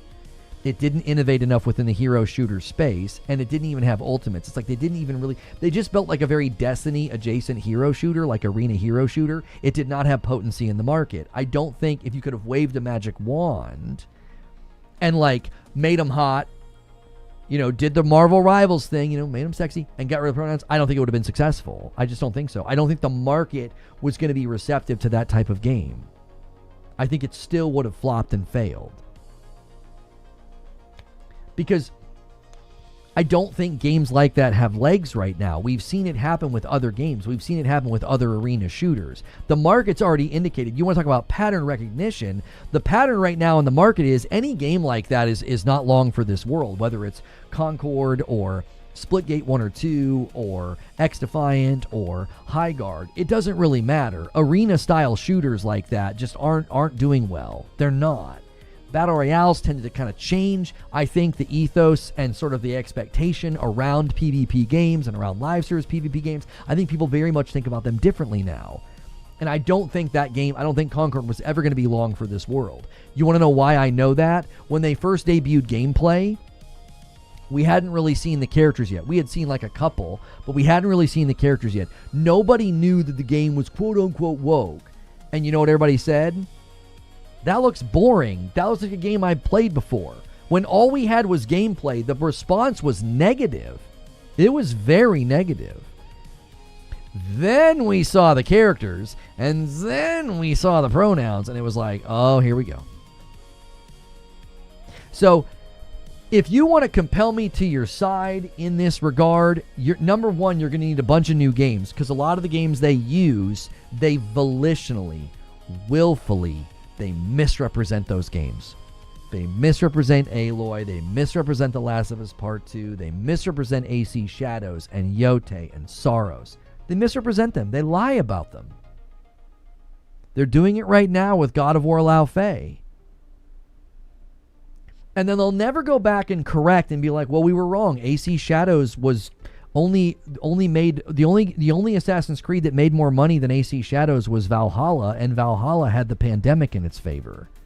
Valhalla is like an anomalous AC game. Like, for all intents and purposes, AC Shadows is basically like right up there at the top. It's the second most commercially successful AC game. Well, then they ran to Ubisoft's share value, and it's like, that is horrible business analysis. If you honestly thought one game was going to fix Ubisoft's share value, you don't understand what's been happening with the companies. You've not been reading the reports. You've not been listening to what Guillermo was saying about the company and how they were trying to get buyouts, but they didn't want to sell. They wanted to like maintain control, but like have somebody basically bail them out. So it's like, If those are the arguments that have been made so consistently, that's why I'm so quick to be like, you got a lot of work to do if you're going to compel me to your side. You've got a lot of work to do, because the games that have been railed against and argued about, they have been so like maliciously, egregiously, intentionally misrepresented. And y'all know me. I got a very, very strong disdain for willful misrepresentation. I can't stomach it. I don't care if it's a person or a video game. I dislike it greatly. I actually think I hate it, and I think I've got good grounds to hate it. I hate it. You are willfully choosing to misrepresent something, and I don't like that at all. And the fact that people make money doing it makes it worse. That is damning. That's very, very damning. So, and listen, here's the thing. Nothing that I said was couched in, you better like it, or you should like it, or I like it, or it's going to be a good game. No. No. I was critical of things they did in Spider-Man 2. I was critical of things they did in the story. I was critical of things in Concord. I've been critical of some of these games in their own way and in their own right, but I criticize them as games. Like, I don't get into this weird sort of like, well, here's a bad picture, here's a photoshopped picture thing. I just, if you have to be dishonest and you have to misrepresent something to rail against it, it makes me very, very suspicious. It makes me very suspicious. It's like, you should be able to make your case without that. If your case and your argument and your worldview was facts-based, if it was reasoned, then you wouldn't need to do any of this nonsense. You wouldn't. You'd be able to pull up the side-by-sides and make it clear. You would. The fact that they don't do that is your first tell. It's a sign like, I don't know if I can trust this argument.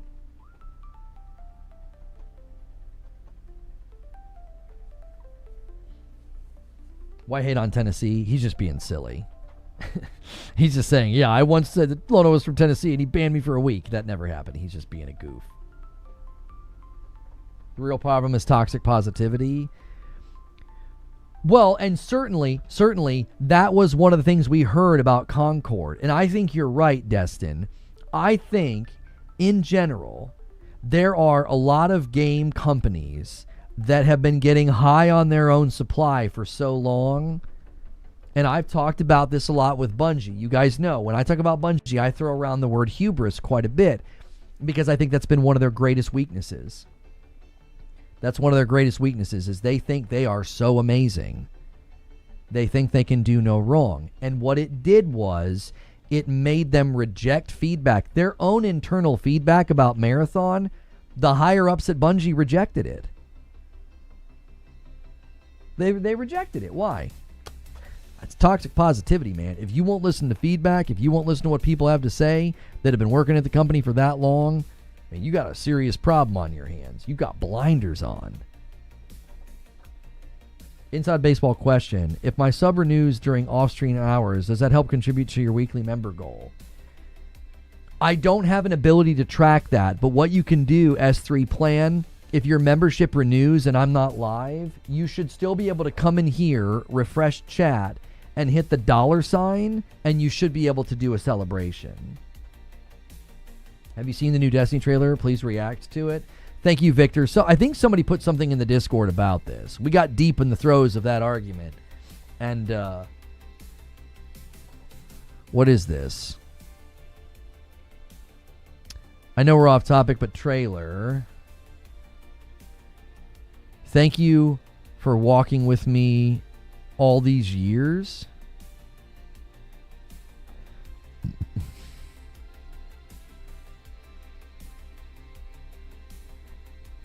See you, Starside Guardians. It's like a touching, heartfelt send-off. Oh, yeah. I'm not watching that.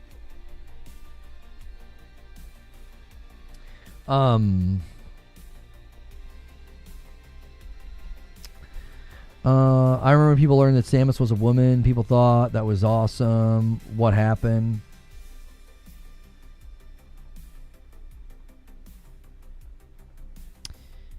This is what I think happened. I think people burned their hand on a stove, and now they feel like every stove is on. It's like that. I genuinely think a lot of these homies, I think they got burned, mistreated, bad breakup, rejection, something. Right? The culture did it. You know, there was a pretty significant move in culture to villainize men. I won't deny that. Why do you think 2020 was so effective? Like, why do you think 2020 was so effective? Like, imagine now going back and reading everything that was stated about me and using words like predator and assault. Imagine doing that. Like, that worked because men were villainized back then. And the slightest bit of a faux pas was a crime. Oh my gosh.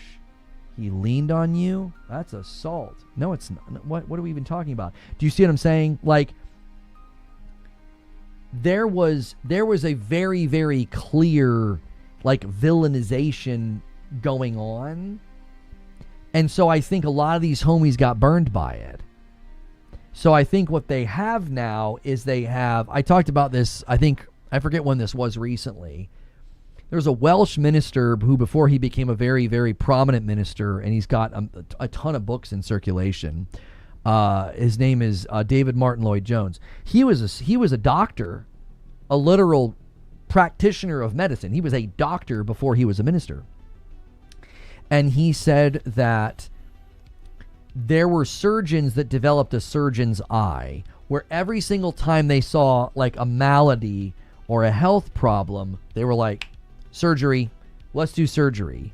And he, as a doctor, was like, well, there are times where surgery is not needed. Surgery is invasive. Surgery requires a lot of the time significant elements of rehabilitation, as well as just ongoing complications in your body.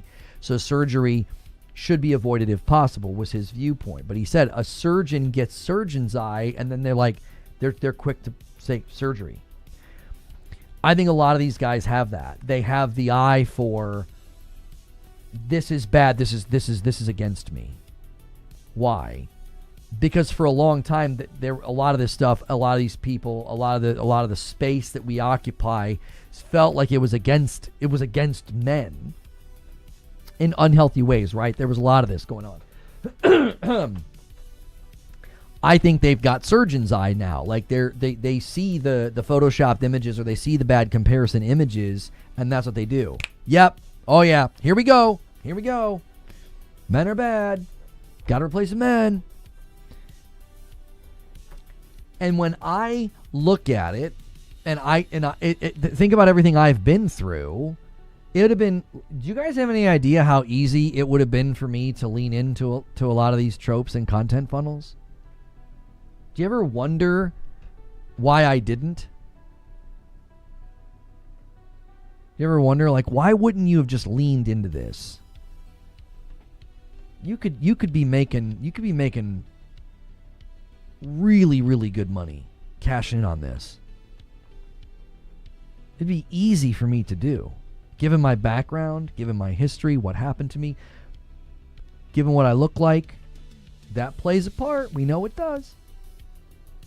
You ever wonder why I don't do it? Why do you think I don't do it? You think I'm like closeted, like wokey? If you've been around for a long time and you follow my content and you like my content, why do you think I don't do that? That's easy dunker content. Do you know how easy that would be for me? It would be so easy. My ability to rant, my ability to monologue and to write.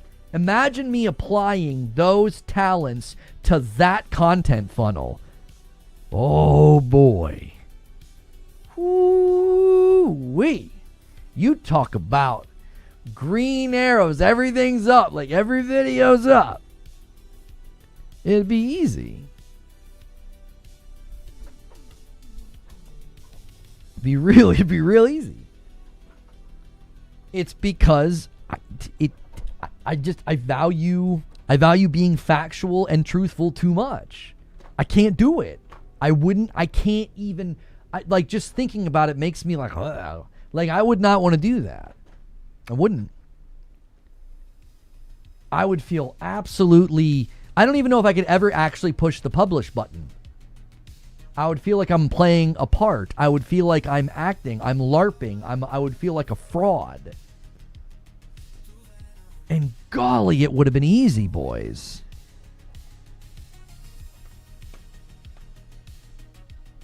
It would have been easy. It would have been so easy. The content, watch the content. Watch it.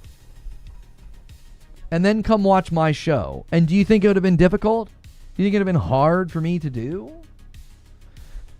Mantis, you don't need to keep saying that. I've seen your comment. I have convictions and beliefs that drive me to say, no, I will not make content like that. I will not make content that I feel is, dishonest or deceptive or, underhanded. I won't do it. I like in these discussions, even if I cannot compel you to my side, I really want to put that like pebble in your shoe and think about why on earth would he not think these things and believe these things? Like, is it because he's some like closet wokey? What do you think I'm really liked in those circles, by the way? Do you think I'm making a bunch of like best bud pals with the wokies? And the people that are like super on that like more like progressive liberal wavelength, do you think like you think they're my best buds? Do you think I'm on their podcast and getting invited to their events? You think they like me? They don't like me, dude. They don't like me either. Thank you, Street Shadow, for 23 months. Changing the subject a bit.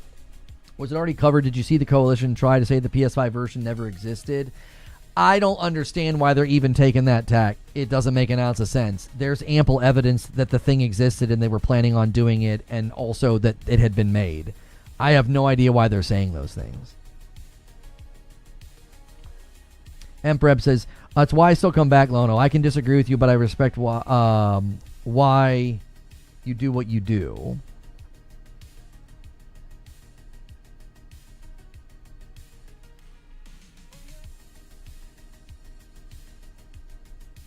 I want to know the root of the real anger. It's deeper than games. I mean, there is certainly an entire like sociological conversation that we could have about this. There certainly is. Okay. There's an entire conversation that we could have about this.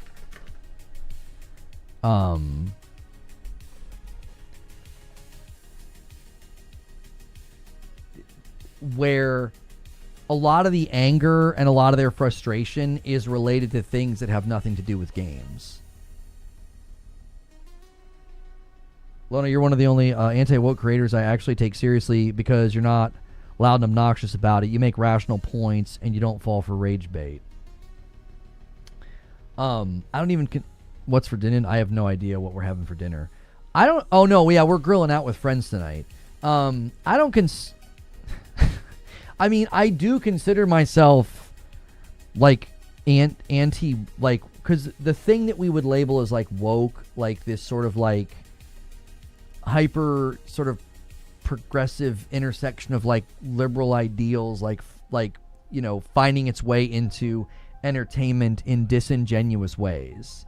Like, I can watch a show like Modern Family, laugh my butt off and think it's fantastic, but then I can also watch certain pieces of media and I feel like, oh boy, are you ham-fisting this in here, and it's obnoxious. Thank you, Rissick, for gifting 2 members. You the man, Rissick. Do you see what I'm saying? Like, it's like, yeah, Modern Family has a bunch of stuff in it that you would consider to be like very sort of like, I don't know what you would call it, but like it's funny and well written and fantastic as a show. And then there's other pieces of media and there's other things that I've watched and I'm like, good golly, you're ham-fisting this in here. This doesn't fit. This feels so see-through. This feels so dumb and preachy. You know, and there are things that show up in, like I said, in the books that my kids listen to or read that really irritates me. I'm like, this shouldn't be in books intended for 10 and 12-year-olds. This is ridiculous.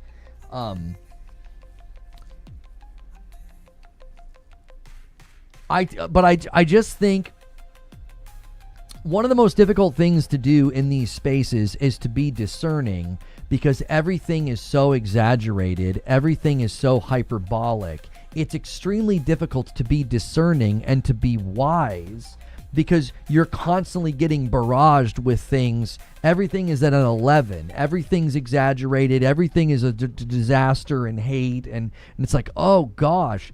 And what that can do is you can internalize that hyperbole, and you can become almost hyperbolic yourself. You're like, you believe these things are bad, and there's an agenda, and like, it's almost like you internalize. It's like the mechanism is driven by sort of like this very sharp binary of like, you're either a this or a this, or you're my enemy or you're my friend. And what happens is that escalation of verbiage and terms, I think you can start to almost internalize that into your soul. And then you are like, oh yeah, dude. Yeah, man, these people are bad and these people are bleh. And I think games are just another manifestation of all of this.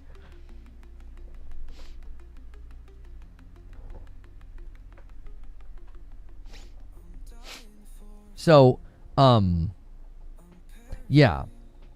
And listen, the interesting thing is too is if you look at the gaming landscape as it is right now, we have, I would say, more reason to be happy and excited. There's so many games to play that even if you believe some of these games are like agenda driven, just skip them. There's plenty of other games for you to play, and let the economy of games figure it out for itself. Does that make sense? Street Shadow says, I want to say that I'm as liberal as it comes. West Coast, I have no desire to leave. I know I don't agree with you on some things, same with Colin, but I can have a discussion with you. Yeah, I mean, I think I've modeled an environment where like that is certainly something I try to foster, and that's why I did that with that guy today. I was like, well, walk me through your evidence. Walk me through what compelled you. And they always fall apart when you do that. They can't do it. I'm like, you know what I'm saying? Like, I've looked into all the claims on these games, and it's like, it's just the pattern. Funny enough, they talk about pattern recognition. The pattern is misrepresentation. That's the pattern. They misrepresented Aloy. They misrepresented the success of AC Shadows. They misrepresented the ending in Yote. They misrepresented and just flat out lied about the ending of Saros. And it's like, if this is what you have to do, then you're never going to compel me to your side because you're not being honest. Right? You can have these very, very strong convictions, and you can believe these things. You ain't going to get me to believe them. Not if that's the way you argue. If that's your argumentation method.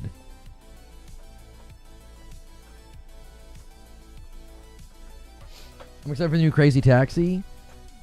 And me saying that can sadly bring up drama. There's drama about Crazy Taxi? Here's what's crazy. I worked at Hollywood Video 27 years ago. 27 years ago. And we had a Dreamcast in there. And you could play, there was a Royal Rumble game. When did Dreamcast release? When did it release? In 1998. Yeah, man, that's crazy.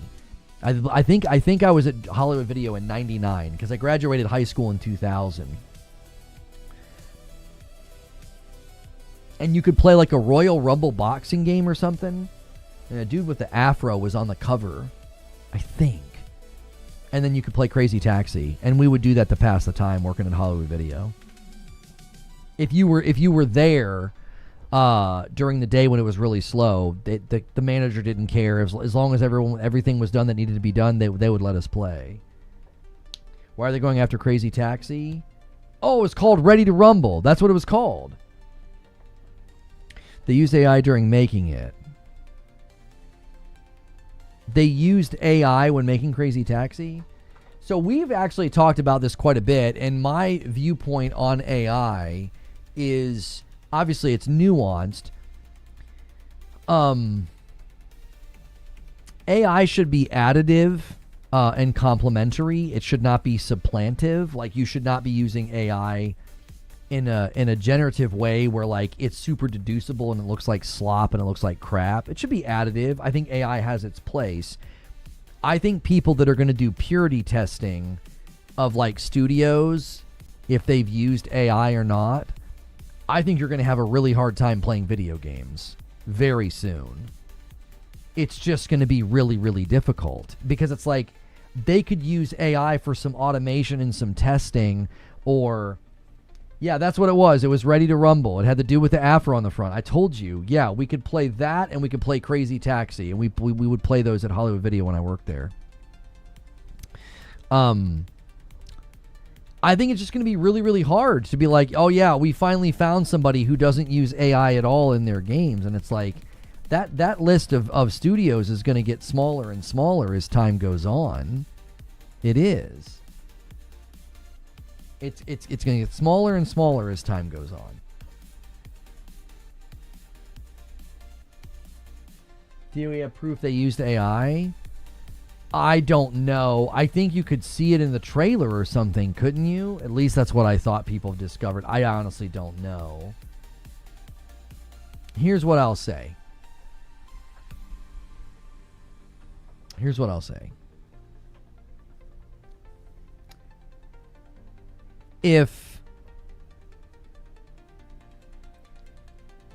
As long as the company is not doing something that we would all agree is like unethical, like, you know, if you're mistreating your employees or you're not paying them properly, you know, something like that.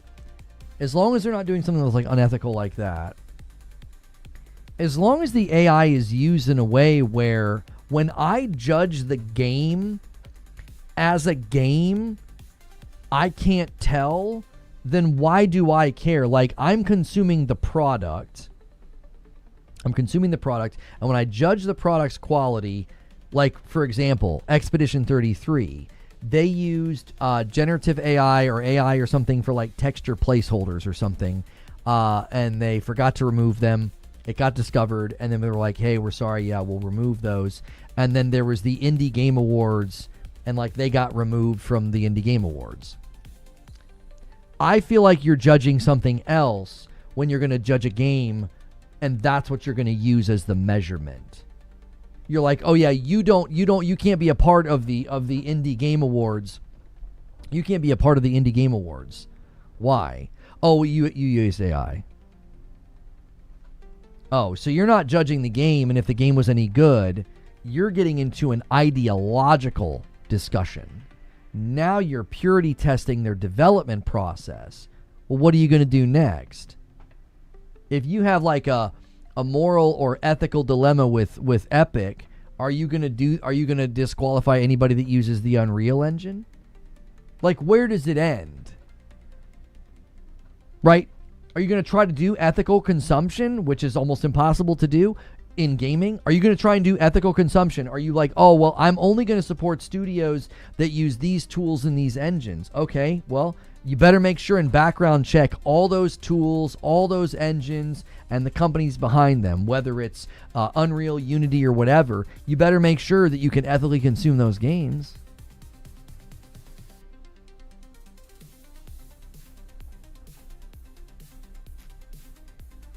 They have an AI disclosure on their Steam page. Okay, that's why. That's why we know.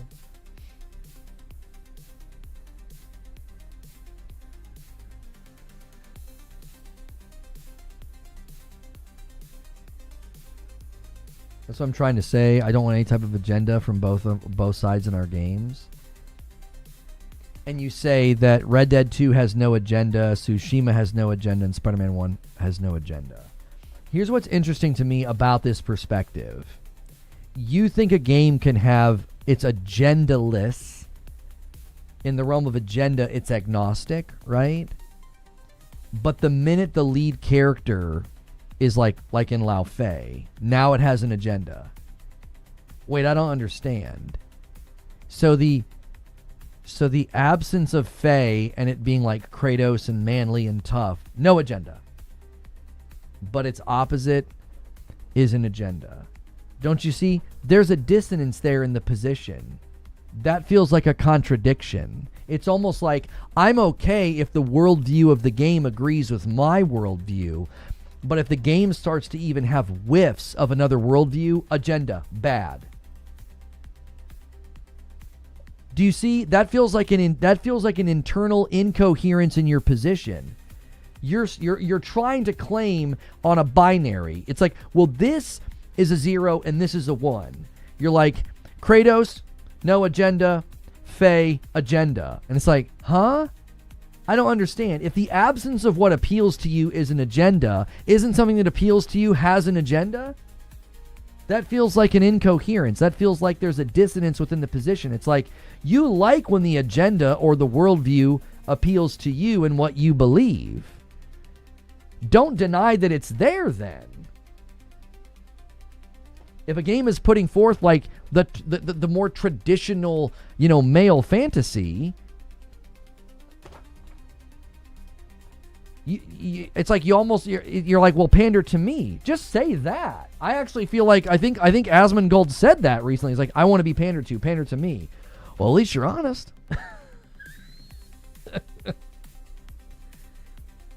I never said Faye was an agenda. I never said that. No, I'm saying this is broadly the perspective they have. So then you would need to tell me what games you feel like have an agenda. There's a consistent narrative that like the lead male characters are being replaced by women and it's an agenda. And you just cited games like Red Dead, Spider-Man 1, and I forget the other one. Those in Tsushima, they have no agenda. Okay, do you think Yote did? You think Yote had an agenda because it was Atsu instead of Jinsakai? You would need to tell me what games you feel like have an agenda. Does the game only need to have a woman as it to be an agenda? What about the lead it being a minority? Like, what is it that makes you conclude that? You're like, agenda. I was speaking very broadly. That's like a thing. It's like they'll put up a picture of all of the men, and now all the games have lead characters that are women, and they're like, agenda, men bad, women good, and it's like, huh? Like, I played Lost Legacy, Uncharted Lost Legacy. They weren't replacing Nathan Drake, and I didn't feel like the narrative was man bad, women good. I played Ratchet and Clank Rift Apart, and the fact that there was a female character didn't feel like there was some kind of an agenda. I didn't feel like Atsu being the lead character in Yote. I played it. There was no agenda whatsoever. I played it. She's like the most non-girl boss you could ever want. A lot of these guys hate girl bosses and hate Mary Sue's. Atsu is such a good example of how to make a character not fall into those tropes because she's not that at all. She's not a Mary Sue. She's not a girl boss. She's consistently humbled and smacked around and scolded and taught and instructed. She has to grow. Her entire worldview changes. It's everything these guys always rant about in their videos about Mary Sue. They show up, they're awesome, they have no character progression, they have no character arc, they don't change, they just show up and they're awesome. Atsu is literally the story arc they've all been begging for, but then they call it woke, and it's like, But the game wasn't woke at all, and they lied about the ending. So I'm like, if you thought those games didn't have an agenda, then you would need to tell me what games you feel like do have an agenda. You're like, Spider-Man 1, no agenda. Red Dead, no agenda. And Tsushima, no agenda. Okay, what games do you feel like do have one? Do you think the discourse surrounding these games will hurt the sales? No. Didn't hurt Yote. Didn't hurt AC Shadows.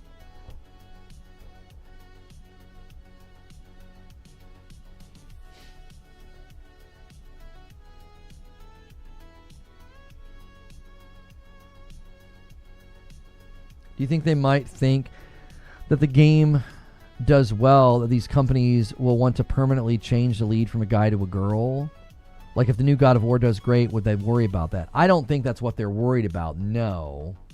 And also, Santa Monica's made it very, very clear that they're not departing from Kratos. Like they're not handing off the genre, they're not handing off the franchise to Faye. They've made that very clear. They made that very clear. Like, that would be really weird, honestly.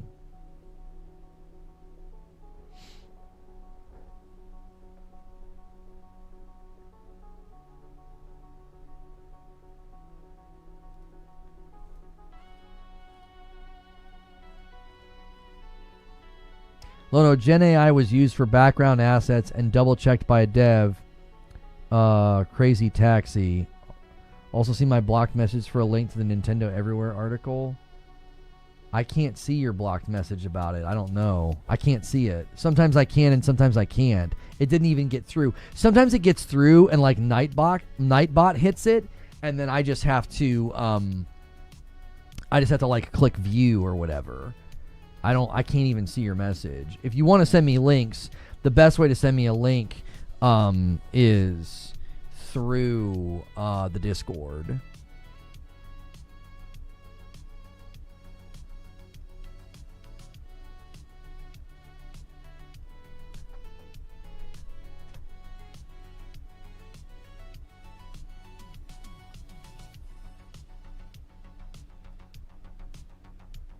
The agenda magically appears when there's a main focus character that is either a woman or not white, and then magically disappears when it's a white dude. Watch Dogs somehow didn't have an agenda, but Watch Dogs 2 was woke and agenda-driven. I don't think anybody said that about Watch Dogs 2, Dirge, did they? If we get to 709, Lono has to do 30 push-ups. Homie, you ain't making it to 700 members. We're at 516. You want me to do push-ups tonight? Saturday night with Madam? Go for it. You've got 7 minutes. You'd need an absolute baller to come in here and drop basically 200 members. I'll do it. It would be funny to set crazy goals like that, and then like I drag the exercise bike in here and have to ride the exercise bike while streaming with Madam. That sounds like, let's not do that. They're upset that Ghost of Yote is successful because their narrative is that these Western devs are making women ugly and then their games will flop. Yeah, and then they don't flop, and then what do they say? They said the exact same thing about Aloy. They used all those Photoshop images to make Aloy look fat, and Horizon's gone crazy. You heard him, he'll do it?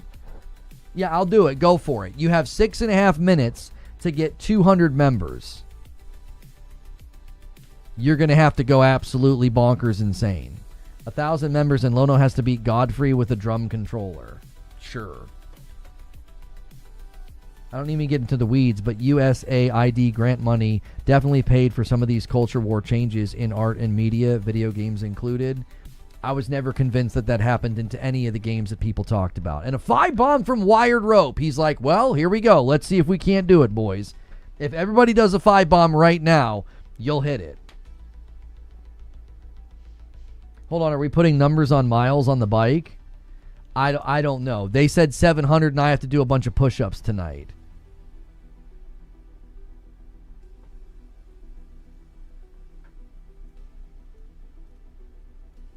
My Amex is black, brother. Think this through. Don't you dare. Don't you dare. The exercise bike is 1,000. 700, and I'll do push-ups in the room tonight with Matt. Not tonight, I'm sorry. We do the streams on Saturday now. I'll do it. I'll do push-ups in the room with Madam, and she'll make fun of me the entire time. You guys will absolutely love it. That was the 700. You want me to drag the dadgum exercise bike in here and get on the exercise bike with Madam? You're going to have to hit 1,000. Ain't no way. You're not even close. You guys would need 500 members in 4 minutes. You can't do it. Your credit card would stop you after like 250 bombs. You better hit the full-on 90 degrees. Wait, you're not even going to... You guys aren't even going to do it. You have 4 minutes. We have to go to the round table. You guys are like, I've got an idea. Let's throw out some crazy stretch goals. You don't have enough time. You'd need to do it on Twitch because you can't even gift big enough bombs on YouTube. You'll get your payment will block you. Your payment will block you. You won't be able to do it. You have 4 minutes.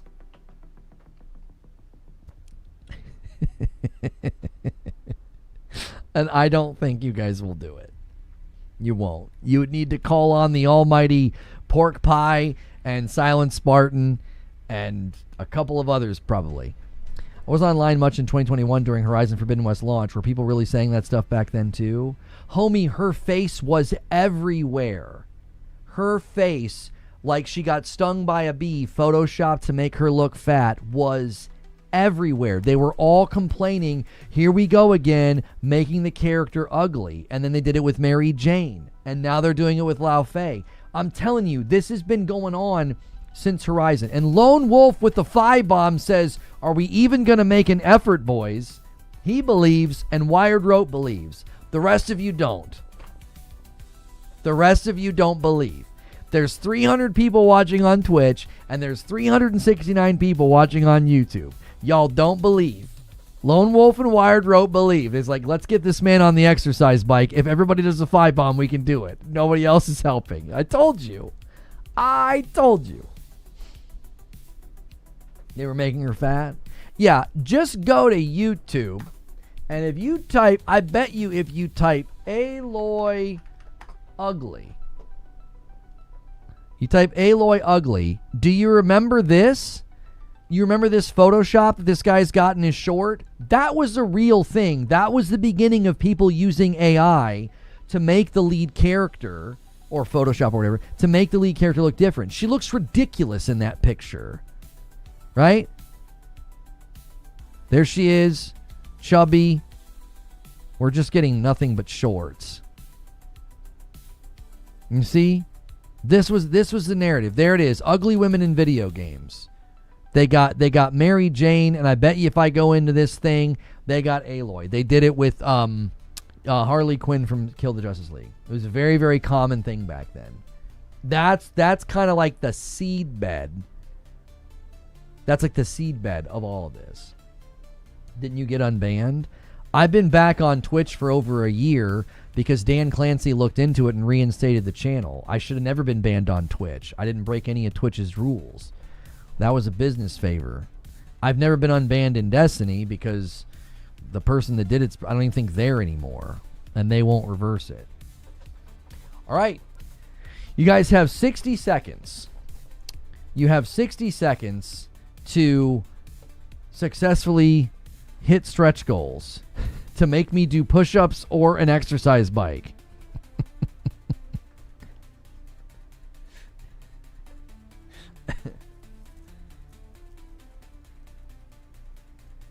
I don't even know if your bank blocks it. I don't even know if your bank blocks it. I think YouTube stops you if you try to do too many. It just assumes that something bad is going on. It used to happen to, I forget who it used to happen to. It wasn't MASH, it was somebody else. They would do like a handful, and then they couldn't, it would just stop them. Okay, here's what we're going to do. You guys have 30 seconds. I told you. Come on. You guys are crazy to even think it was possible. All right. I'm going to put a link in chat for YouTube. We're going to go to the round table. Cog's going to be there. Ginger's going to be there. You guys over here on Twitch. I'm going to do a raid Ginger Prime TV. All right.